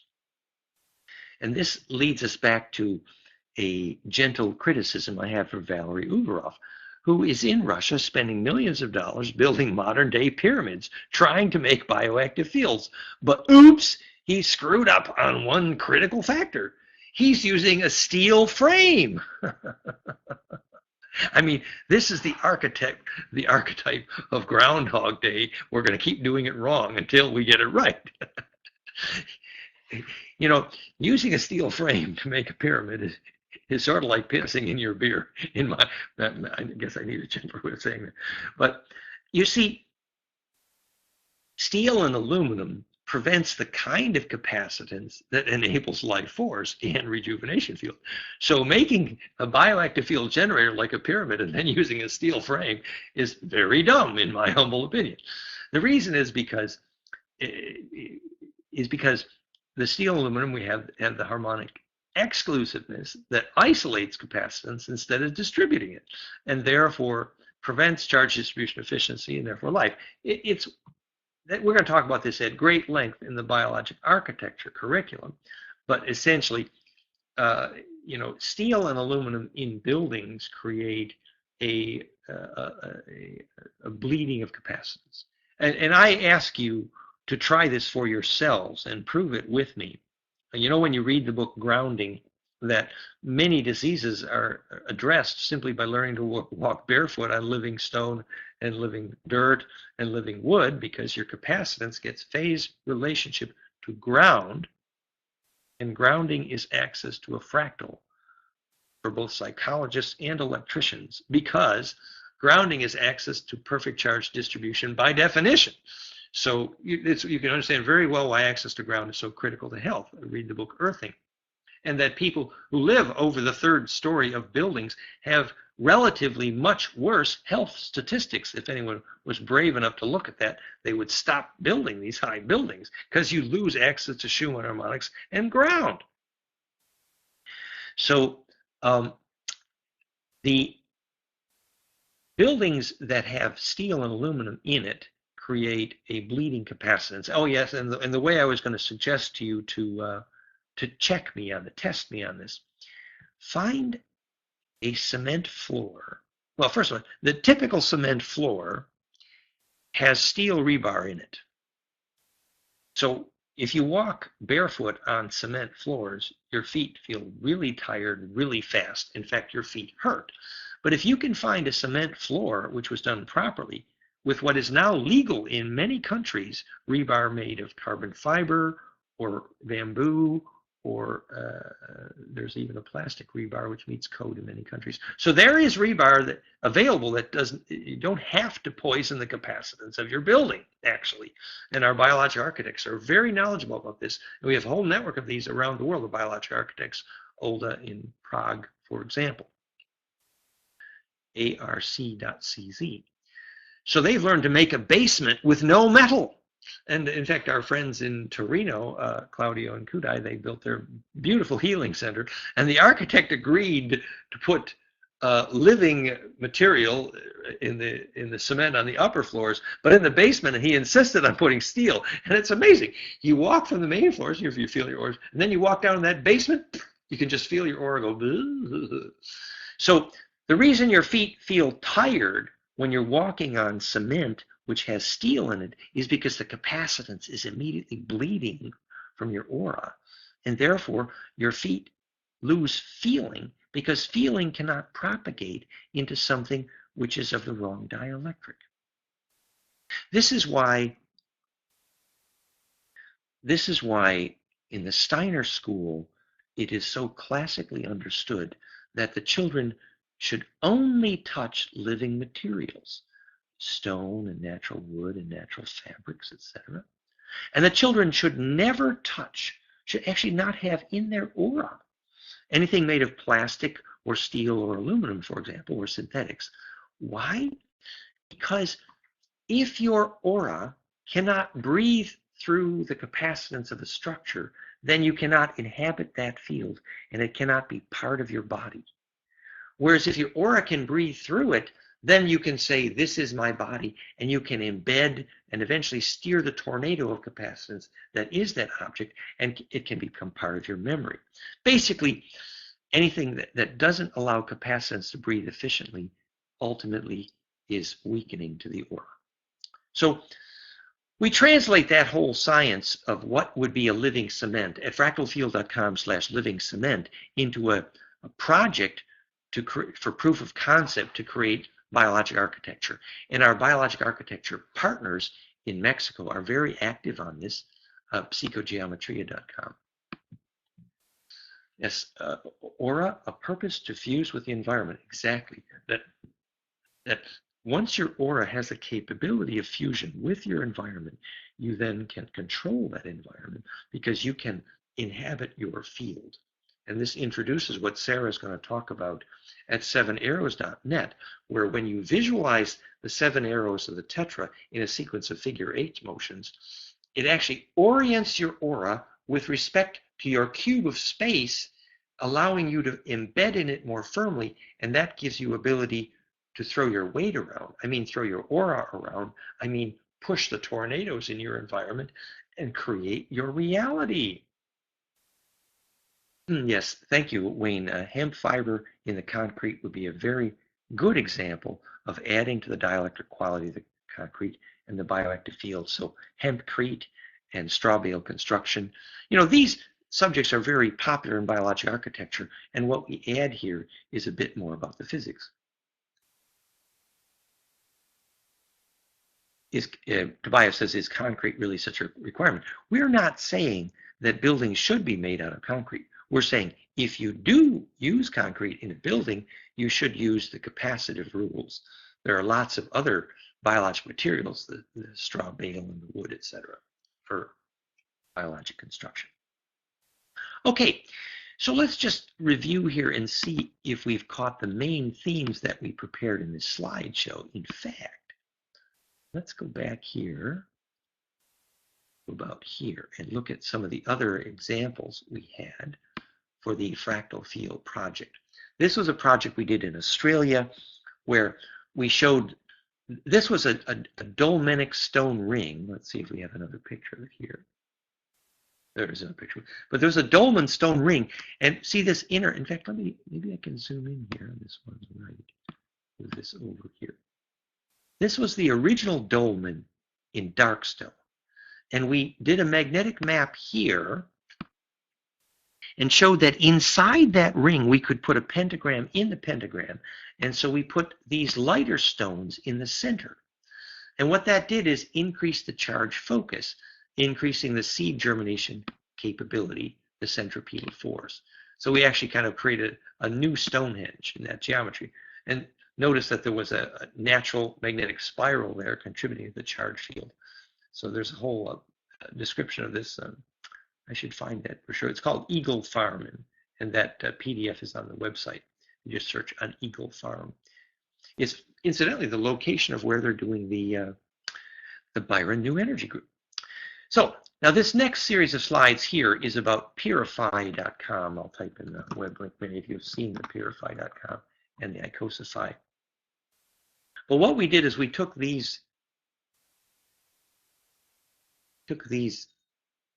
This is a bioactive ceramic. It's a ceramic in which we try to have increased mineral content, so it's a higher dielectric. It's like your pet rock.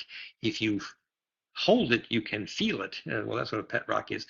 And so the correct ceramics can be bioactive too for the same reason of high dielectrics.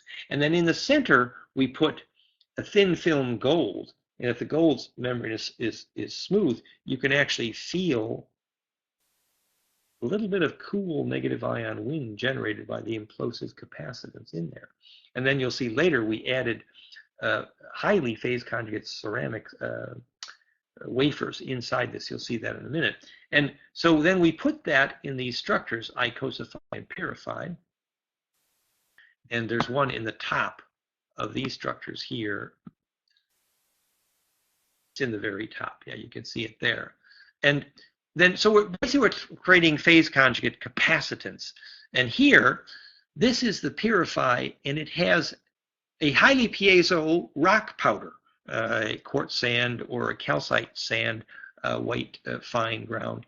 highly capacitive. This was the secret to lots of geopathic solutions. You charge this rock powder, and you can do magic with this rock powder once it's charged capacitively. And this is the essential secret behind the Plocker. I'm typing a link here, plocker.de, the group in Germany that takes these rock powders and charges them in these buckets, and then they sprinkle them on the land, and the water sediments faster, and all kinds of geopathic zones disappear, and fertility increases. So you get this conjugate capacitance into this rock powder, and it's a tremendous agricultural boon. It's a bioactive field. And we now know that things like the Therify plasma device for seed treatment, and by the way, we're doing seed treatment here too. This is actually seed growth, which is being accelerated. And you'll see that measured in a few slides from here. So then we take these gold cups, and this is a case for carrying the purified. This is me when we first invented this here in France. And by the way, that's a hemp fiber with a gold Ophanum sigil 7/5 spin in real gold thread underneath. Yeah, and here now we took the same gold egg there, and I put these phase conjugate crystals. This is a resin wafer that I have embedded with a phase conjugate frequency capacitively. I took two piezoelectric speakers and grew this resin crystallizing from a melt in the presence of these speakers, making piezoelectrically the frequency, which is on the cover of my book, later used for Therify. Anyway, so now they have the same quality. You know, when we've done this in our seminars, but just to repeat the thought, that the gold crown, when placed on the king, is a phase conjugator, which is, and I can feel this very strongly in my crown right now, very strongly. In fact, it's buzzing. But it would accelerate metabolism, accelerate mentation. And the story was, you know, the king would either learn to think a shareable thought, or he would more rapidly go nuts. But either way, it was a metabolic accelerator. It was implosive. And the idea was that you then become more capacity resonant, and the king's aura can then unpack and inhabit the land, which is to say, make his kingdom, royaume, it actually means the domain. Dominus vobiscum simply means the area over which your aura is centripetal. That's your kingdom. And to make your aura centripetal, you use a conjugate dielectric. A testable historical example of that would be, it's documented that at the death of the great Tibetan saints, rainbows would appear. And we know the physics of rainbows. That means the electrical environment has become more centripetal, more conjugate. So the plasma of the dying saint has created a centripetal force in its environment, making it more conjugate and negentropic. This is why saints are valuable to a neighborhood. So the point would be that your ability to inhabit your kingdom to the point where there's a legal limit to the snow in Camelot, which is to say, your environment becomes self-regulating, and you would appropriately fire your pharaoh if he couldn't make rain, for the same reason. That the area over which your aura is embeddable determines the area over which you have a domain, and thus the king could only be crowned at Aix-en-Chapelle because the magnetic line crosses are the place from which the aura could embed and thus inhabit the land. So Arthur and the land are one. Whom does the Grail serve? It's self-embedded. But, you know, we did Grail tours of South France for so many years. Pardon me if I get into the lingo. Could you just give me another little glass of water? Yeah. I'm carrying on here. So this is the device we used to measure, to prove this field was bioactive, that we put those two gold cups on the side of this container, in which we would then make our beer. No, we were testing the fermentation rate of yeast. And we replicated this study. Thank you so much, dear. Thank you. That here is the absorption of sugar in the lower two charts. And we did this many times. So we got consistently about a 40% increase in fermentation rate. So all we're doing is we take this gold cup around this jar and measure the rate at which the yeast eats sugar. Pretty simple experiment. And we found a 40% acceleration in metabolic rate every time. And the only difference, the only variable, was whether or not you had these gold cups on the outside of the container. Zero input power, zero change in temperature. The only thing we did was change the capacitance. And we produced a 40% increase in fermentation every time. So this is an introduction to the science of bioactive field generation, a centripetal field. We talked about shungite. So here is this similar concept in what we call Ecosify. And you can visit the Purify Ecosify here at Peter's Center in Belgium, where the Therify is also set up. So and you get inside here and your hair stands up because it feels like you're in a sacred space, a temple. And it was a very popular place to visit. This is the Barcelona lecture. We talked about the physics there. This is Peter. This is who is hosting our project there in Belgium. And you can see this picture at fractalfield.com/ecosify. And we talked about this. This is phase conjugate magnetics. We've been through that. So this is introducing now one of the core textbooks for bioactive field. Oh, Chris is asking, are there head covers, sort of metal hats that practically wear all the time to make the head more phase conjugate? Well, actually, hemp fibers are very good for this.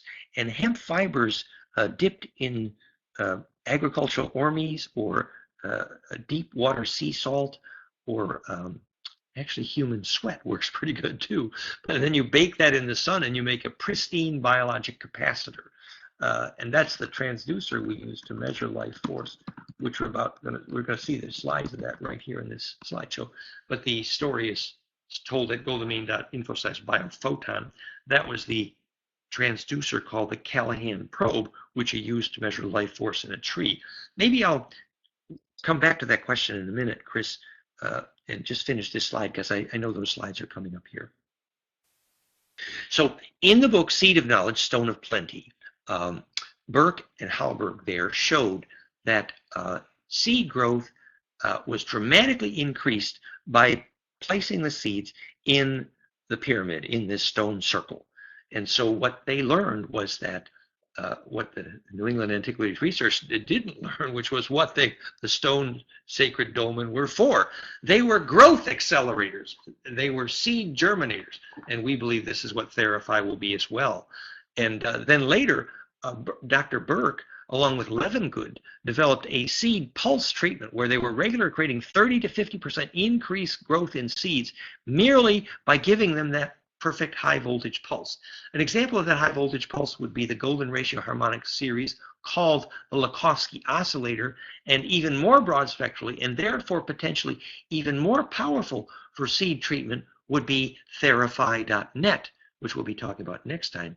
We believe you save save agriculture in a time of starvation merely by using pulse seed treatments. I know personally, out front here, I had 2 big pots, and I was planting these pumpkin seeds that I had just taken out of the squash and I planted on 2 occasions. On one occasion, there was a really dramatic lightning storm within hours of when I planted. And those seeds were all over the place.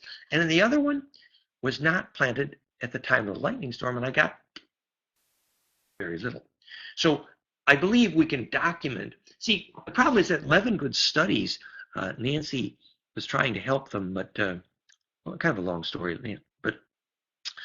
But Levengood studies showed exact number of minutes and exact voltages for these pulse treatments. But now that we understand the physics, I believe we can create the perfect centripetal force to trigger seed growth. And I think that's a big part of what Therify.net is.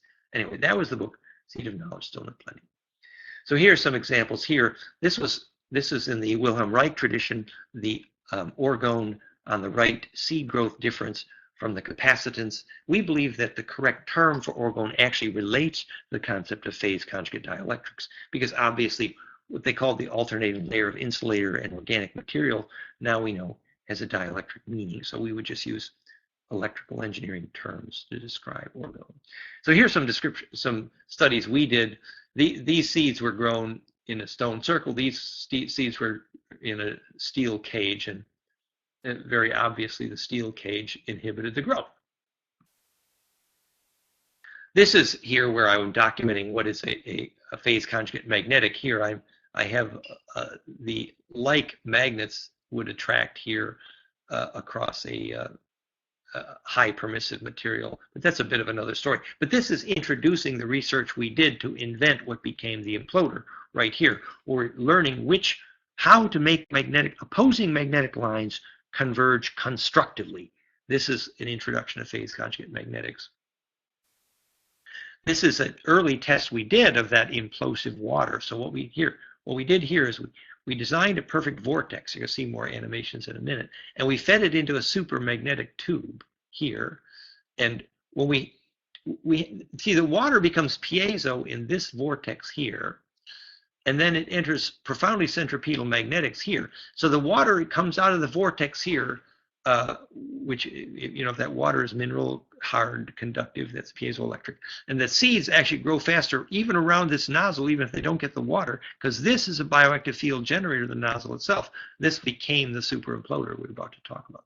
And from this, then the spinning charged centripetal water molecule enters supercentripetal magnetics, and it achieves dramatic reduction in molecular cluster size, and that is also spin density.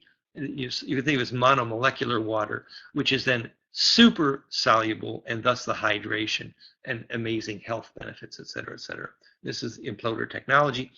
And this is an early example we did. We used a GDV to measure the effect of that device on this water. And this is water before the treatment. This is water after the treatment. And it's simply the capacitive radiance of the water itself, water drop.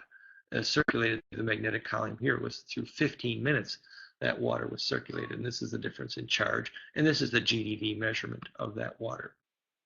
And this is the entropy of the water, so that basically the water had more entropy, which is to say more spin density. And this is the early study we did. Here we had 3 times the growth, the same seeds, same amount of water, same sun, same temperature, and over 3 times the growth of water here. We later learned that part of the reason we had such success in this UK trial was because that water was very hard water, and hard water works great in our gadget because it's more piezo, more mineral, and makes the nozzle, the vortex, more conductive. We talked about this, we talked about this, we talked about that. This is about skull symmetry and conjugation. Just that, you see, the skull itself, this is an example of the Cozy-Rev mirror principle here. This is a metal cylinder, hopefully microwave coherent to human biologic microwave ATP. And this is then a telepathy tool, among other things. And so the skull actually becomes a focal lens or a conjugator itself, and thus a bioactive field generator. This is from another presentation we did from ancient times. And so you get to a bit of a discussion about the function of the ancient dolichocephalic or extended skulls, which then became the Hermes story. And that's kind of where we talked about this. And we'll do a little bit more on that stuff in we get to the bloodlines. This is the actual measurement we did of Professor Karatkov's GDV. So this is Karatkov's GDV device. This is actually the Sputnik. So this is the device we're using to measure sacred space. And here, right here, I simply put these gold capacitors literally next to Karatkov's transducer, just like this. And this is what we measured. So charge distribution efficiency was clearly what Karatkov was measuring. So it was that point that Dr. Karatkov and I nodded. We just said, yep, we're measuring the same thing. We talked about, oh yeah, this is the slide for when I was talking about Korotkov measuring the fractality of the air where the Kogi would phone their ancestors. The biologic capacitance, harmonic inclusiveness of the air was an indication of what the ancients called sacred space, and now we understand why better. This is the GDV system. You've seen this. This is for the 10 fingertips for medical diagnosis. And then you extrapolate that with the computer, with the GDV, and you can see what part of your aura is a bioactive field. In this case, here, this person's aura has a hole in it right here, and this person has been sitting in front of the old CRT tube computer too long, and it burnt a hole in his aura, and here it was measured. But this is the tool you use for your teenagers to convince them to stop using recreational drugs because of holes in the aura. Oh yeah, Thomas Gecker was commenting about the superimploder magnetics and the magnetic traps for making Ormes water for trapping Ormus, which is a parallel principle we'll talk about when we see those slides. This was conductivity in the gold cup. This was just about, we always say that if you want sacred space in your home and your neighborhood, you rearrange the magnetic lines to look like a rose. And this is the original magnetic map for the design of the city of Prague, the Hermetic White Mountain story. And it's literally a rose. And we say, Prague attracts people and money and energy well because its magnetism is fractal, rose-like, and centripetal. So this was a practical example for when we said, make a magnetic map of your bed, your garden, and your city, and rearrange things to look like a rose, and you've done the job. Well, this is. Lisa is asking what instrument can be used to measure the fractality of the air. That's what Korotkov's Sputnik was for. Actually, I should have dug my Sputnik. I have one around here somewhere. But it's a little metal sphere that has a bunch of metal points on it, so it's very capacitively discharging, and it measures whether the capacitance can propagate in the air. Actually, this was a tribute to fractality in dolmen structures. This is another picture of the Australian site. This was before, and I think the actual stones were basalt and 5-sided. And I think there's a picture of after in here. This is the Biologic Architecture Conference in Mexico City. That this curriculum has gone global now, and we have teachers in many countries. This is Michael Rice's contribution to biologic architecture. This bears discussion. This is very practical, and we'll do more on this in the biologic architecture course. But you see what fractality in African architecture was. This is the village. These are the houses in the village. And this is the shaman's house in the center here. And this, let me just blow this up a little bit.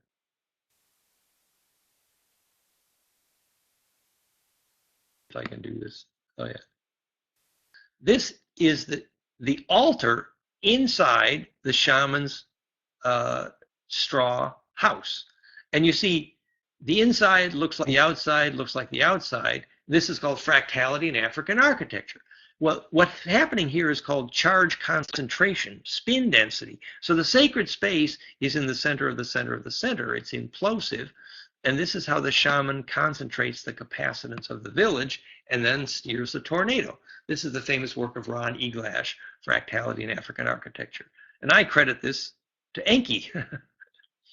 And we talked about this. This is the Biologic Architecture Conference that we held in Cardiff in Wales, teaching this curriculum on life force and living fields. This is another pretty useful example. This is a structure we made in Torino. We cut a shallow trench in the soil, the size of several football fields, and filled it with paramagnetic stone, white stone, calcite, quartzite stone. And there was a dramatic effect on the weather and the rainfall. The whole geomancy of the bioregion was affected dramatically. And we did this because we were following this work from Bill Witherspoon, who had made the Sri Yantra in the desert here in Oregon, I believe. And he reported rainfall, solution, fertility effect, geopathic zones disappeared. The whole bioregion was dramatically affected. In fact, you can kind of heal deserts in this way. And so this is an introduction to global scale bioactive field generation.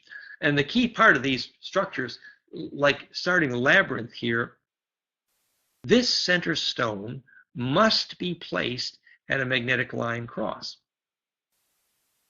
And what happens then is that allows the labyrinth to embed in the land. There will be where the magnetic lines cross here, there will be what's called a jed or blind spring, an upwelling of geomantic force. And that will determine the sex of the labyrinth, whether it's centripetal or centrifugal. And then you do this mapping function, and you lay out the 7-color Cretan Minoan labyrinth. And when you walk this labyrinth, you're doing this 7-turn embedding physics. It's said that this labyrinth is actually the 7-color donut projected on flat land. And so you're enacting the kinesthetic of turning inside out magnetically, and you get that implosion effect of the centers. Very powerful. Labyrinth work is very effective for learning geobiology. This is a conversation that we have about the Ark of the Covenant, that this is another example of a bioactive field generator, that the dimensions were conjugate to Planck, approximating golden ratio, and the outer gold, like in our gold egg, being a high dielectric capacitance. But then the layering inside, the acacia wood, would be very amplifying and implosive and conjugate to that capacitance. And they would then, the secret of the Ark of the Covenant actually had to be placed at ley line crosses. That's why it ended up, we think now, in the St. Michael's Island in the Azores there, because it was a Michael line. And then this arc here was used for gold powder manufacture because it could create the spark gap that was a powerful enough conjugator. And so there's a whole story about the sacred arc and its actual electrical engineering in terms of bioactive fields. And here we are in Australia. This maybe is more on the subject of geobiology, but also a bioactive field. You see, Rob Gourlay enhanced the magnetics here to, this is standard national data of the magnetic flux of the land. This is the city of Canberra at the center in Australia. But what they found out when they enhanced the magnetics boundary condition was that the rivers of magnetism, shown here in white, are quite literally exactly what the local Aboriginals called dreaming line and song lines and dreaming tracks. So quite literally, the magnetic currents were the sacred lines of the Aboriginals, and you would sing along this line because you're actually creating the centripetal force to hold the land together. And this became the way then you could concentrate local charge. So the city of Canberra, for example, was actually built where the Aboriginals knew that sacred space converged because of the cross of the magnetic lines. So dreaming track song lines were indication of Aboriginal knowledge. This is an example of dowsing magnetics in a home. This is an example of underground water currents. This is an example of underground microwave. And we're not going to go into all the geobiology stuff today. This was useful. This was one of the original tools we used to measure magnetic lines crossings. You actually knew that you needed, this could measure down to 1 nanotesla DC, and you had to be very still to use it. But you actually knew if you had a magnetic line cross, if you had sufficient nanoteslas, because that meant the river of magnetism had sufficient centripetal force there. Gary Clark is asking about water treatment using a cylinder filled with spheres arranged in orderly lattice across the water molecules in cluster in particular ways. I think you're referring to Nick Nolte's water treatment, and he originally used shungite in glass, and now he's using shungite in plastic. The shungite is the active ingredient because it's a conjugate dielectric. This is a picture of the Aboriginal artwork showing actual energy line, magnetic line, earth grid cross points in Aboriginal artwork. They literally knew how the living plasma could propagate across the land. This is helping to understand how the pine cone is making a bioactive field. Notice that the difference in voltage end to end of a pine cone or a chicken egg, typically 4 to 14 millivolts, is generated because the sharper point is less centripetal than the more rounded point. And that is an electrical pressure difference, which is the definition of voltage. And so that means that this pine cone is plasma projective, implosive at one end. And that's basically instructions 101 in life force generation. The original book on this was called Vortex of Life, now called Fields of Form, by Lawrence Edwards, in which they actually showed the rate of unpacking and packing of a pine cone seeds over the year would correspond to the pine cone adjusting how much wattage that capacitor needed to extract from gravity. And here we're actually measuring life force in this chicken egg. Here is us measuring the voltage difference between the ends of an egg. And so we put this chicken egg inside this device, and then we spectrum analyze here. Let's see. Now, here, this is the harmonics of the low frequencies, harmonic inclusiveness of the capacitance, indicating whether that chicken egg is alive or dead. So the ability of that chicken egg to organize this weak electric field, its bioactive field, was an indicator of its freshness. We are working on making that a commercial technology. We did some similar work here with trees. This is the low frequency harmonics of a tree. This is all at goldenmean.info/trees. But you can actually determine if a tree is going to be vital, whether the Schumann harmonic cascade is present in the tree's weak capacitance. And that's where we use that hemp fiber thing called the Callahan probe. Here's a conference we did at a university in Lismore, Australia, on the electrical symmetry of life. Measuring, this is the early device to measure life force in eggs. This is the preamplifier we used. Essentially, the amplifier used to determine if the capacitance of the egg is live or dead is the same used to amplify a brainwave. You start with the microvolt, and you analyze the harmonics, and you determine if here you determine if the tree is healthy or not healthy. So I guess I carried on too long. We're running out of time here tonight. Here we're actually determining life or death in water. This is the life force in a plum.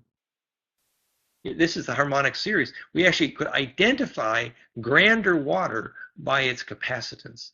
So the presence of these harmonic frequencies indicates the grander waters in red.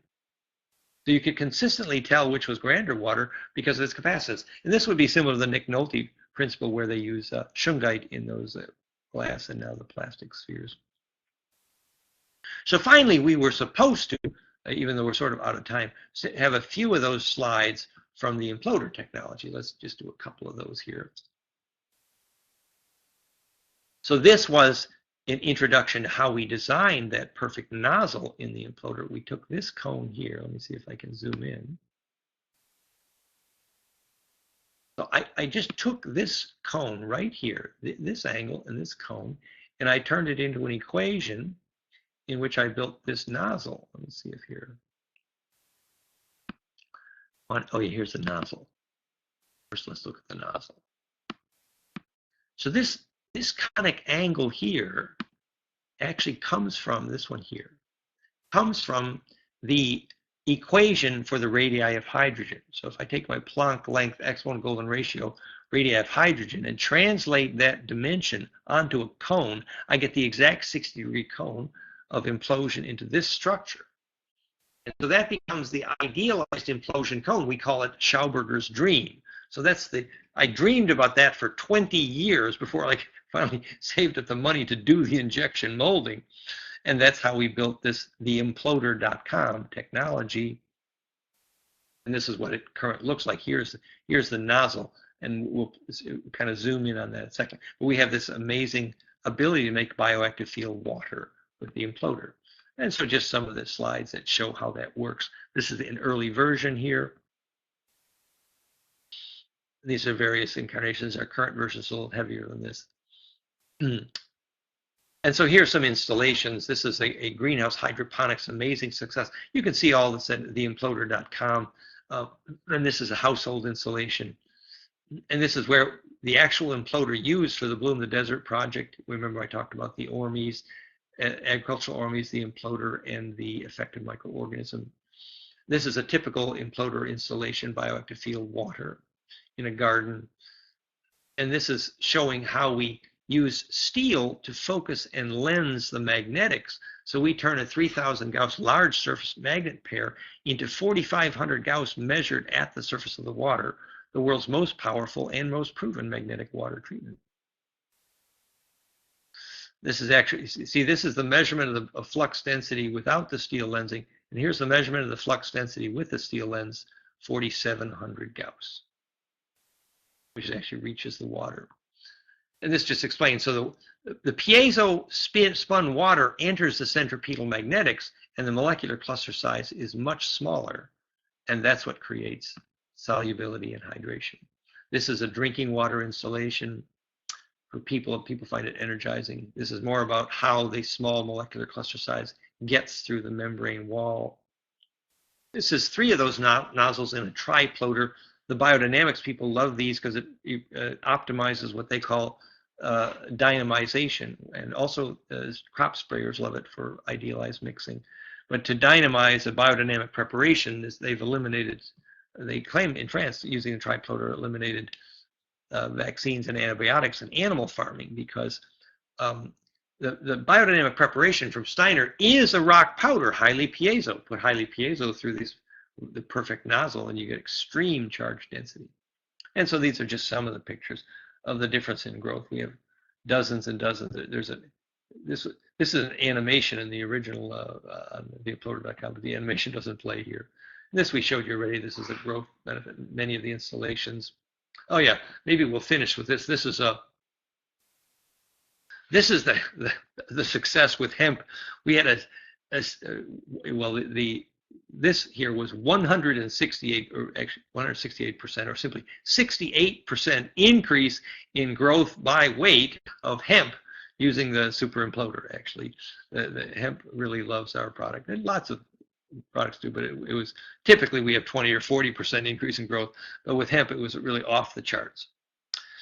Wayne is asking, this will help saltwater intrusion. Yes, actually, you know, in Bloom the Desert, we documented great success in salt reduction in the soil. But remember that magnetic water treatment was originally invented for eliminating pipe buildup, descaling excess salt, excess mineral. So in effect, the super imploder is a water softener. Yes, eliminating the need for water softeners happening. This is the hemp tree with the super imploder without, and this is wheat farming in India with and without the super imploder. Lots of pictures. This is from many university studies on magnetic water treatment, and every university and government that's ever studied magnetic water treatment has concluded it's useful. And we just claim to be the strongest. This is a super imploder in a shower installation. They were experimenting with super powerful cascades of super imploders, and this led to recirculating water through the super imploder, which is now imploderspa.com, which is now, I will type in the link, it's now Imploder Spa project in Belgium is now fountainoflife.today. And that's Peter there, and you'll see a lot more coming on that. But basically, you recirculate through the super imploder, and then you have that in a tank, and then you use nanobubbled hydrogen, which is very hot very famous for healing now in Japan. So recirculated super imploder water in a spa with the nanobubbled hydrogen, amazing healing, very centripetal, very bioactive field. This is our friend Earl in Indiana using super imploder. This is more growth effects. So let's move on to question and answer here, guys. I've carried on at great length. Let's see here. If memory serves, you mentioned a certain type of overunity technologist was like bleeding an angel. What did you mean by that? Overunity technologies, I'm talking about Robert Rivard's question here, have to implode their environment. That's what overunity technology is. It's to cohere the vacuum means you're absorbing the charge of your environment.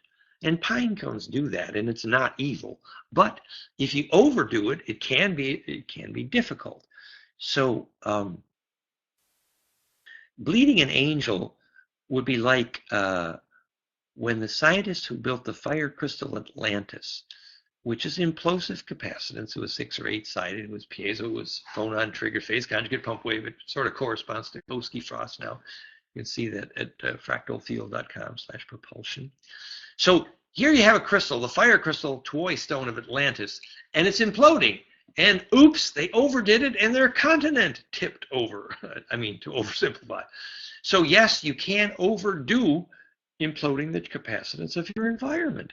And that's why when Armin says that the superconductive monoatomic coating on the coil eventually has to condition the rest of the wiring next to it in your home, and then the output of the generator is higher, that means it's imploding the capacitance of its immediate area, and that the superconductive quality is a self-propagating critical mass kind of phenomena.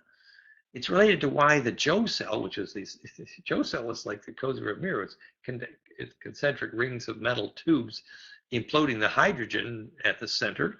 And so this hydrogen becomes they call it magna gas or a Brown's gas, a little plasma that runs around self-organizing. But the Joe cell, if it's powering your car with this hydrolysis, suddenly would stop working if you parked over a railroad track. Why? Because the steel of the railroad track is bleeding the capacitance, and so your device cannot attract charge. So there's a relationship to your environment, which is even more critical when you're using vacuum coherence technologies. Okay.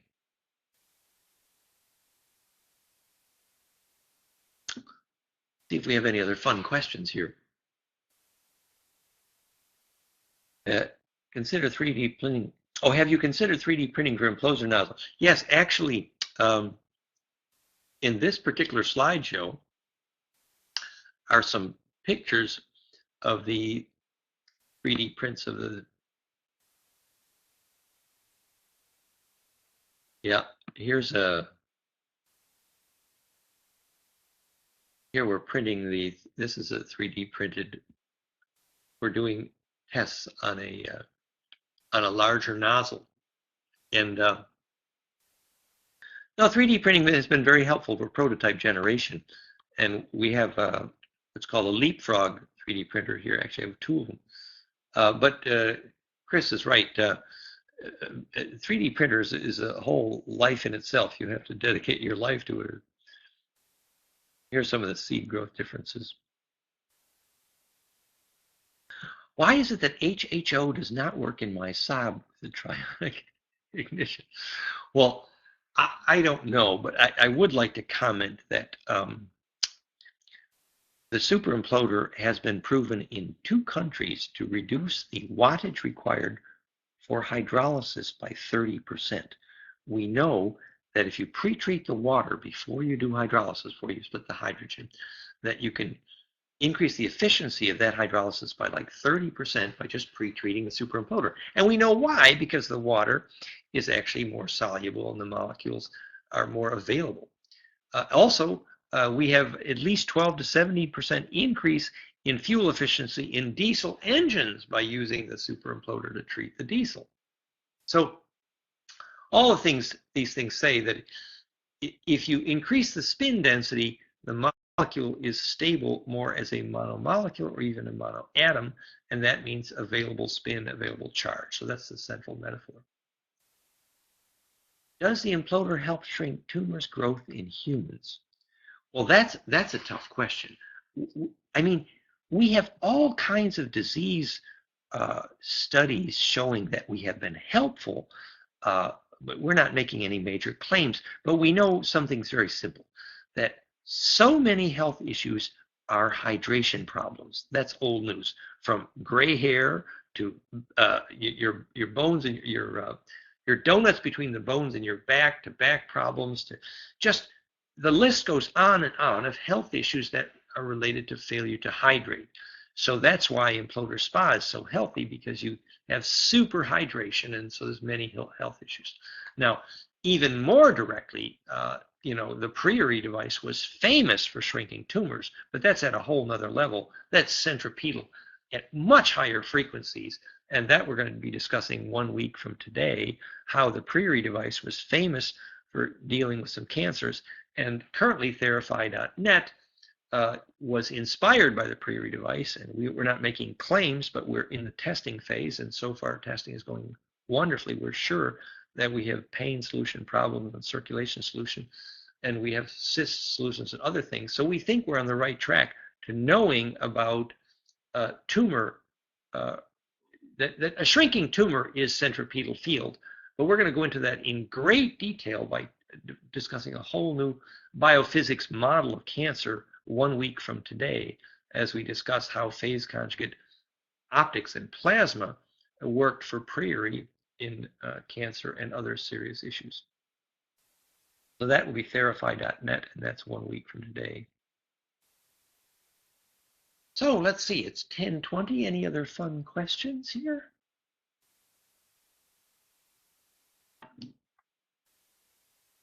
So we were trying to say that understanding fundamentally that there is such a thing as a bioactive field requires us then to reinvent architecture and urban design, for example, and clothing. Because if you even once admit that there's one kind of electric field that causes life and the opposite electric field that prevents life, then the whole new philosophy of designing clothing, environments, schools, hospitals, everything has to be reinvented the minute we prove there is such a thing as a bioactive field. So it really requires reinventing what we consider is environmental theory once we know that there's a certain kind of charge field that creates a charge distribution called life. So I say that biology departments in a university that are located in a steel and aluminum building are proof that that biology department does not know what biology is, because they don't know what life is. So if you agree with me that there's data that proves that a bioactive field exists, that very fact alone requires we reinvent the study of biology and the study of architecture and the study of clothing, because we can't make health until we know how to make a bioactive field successfully. That's why I think it's such essential information that you don't want to be sending your children to a school filled with steel and aluminum and electrosmog, because you know their aura is going to bleed. And until we collectively acknowledge that as a culture, we won't be able to build healthy structures for our children.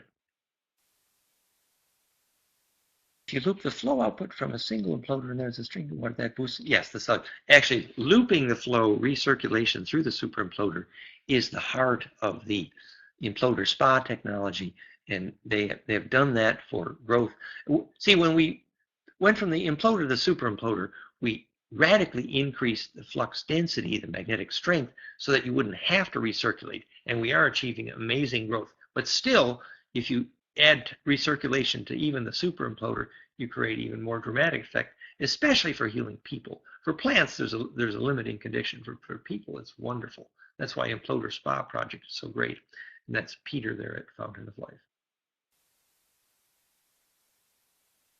Gary Clark, what do you think would be the top 1 or 2 measures that one could undertake to improve one's bioactive environment and life? Well, we think that it's really, several things. You learn to get charge in the air, you learn to get charge in the structure of the house, in your diet, and the grounding, and that's what the biologic architecture curriculum is. And maybe we'll leave that question for the biologic architecture course, which is coming up in just a few weeks here at fractalu.com. Okay, on that note, I think this will serve as our introduction to bioactive fields. Thank you, everybody, for coming. This recording will be up at bioactivefield.com and will be the introduction to those projects, which is the list of several examples where we take this and show that this is a practical way to create commercial success as well as science. So thanks everybody for coming. Thanks for being here. Thanks for supporting Fractal View. Thanks for being in touch. You can write me anytime, info@fractalfield.com, and sending best regards. And we look forward to seeing you next week when we talk about the Therify.net and living plasma. Thanks, Gary. Thanks for all those nice notes. Thanks, Robert, for coming from Canada. Blessings, everybody. Good night. Take care. Turn off the recorder. Goodbye.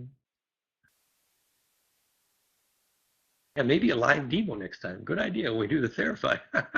Okay. See you. Bye.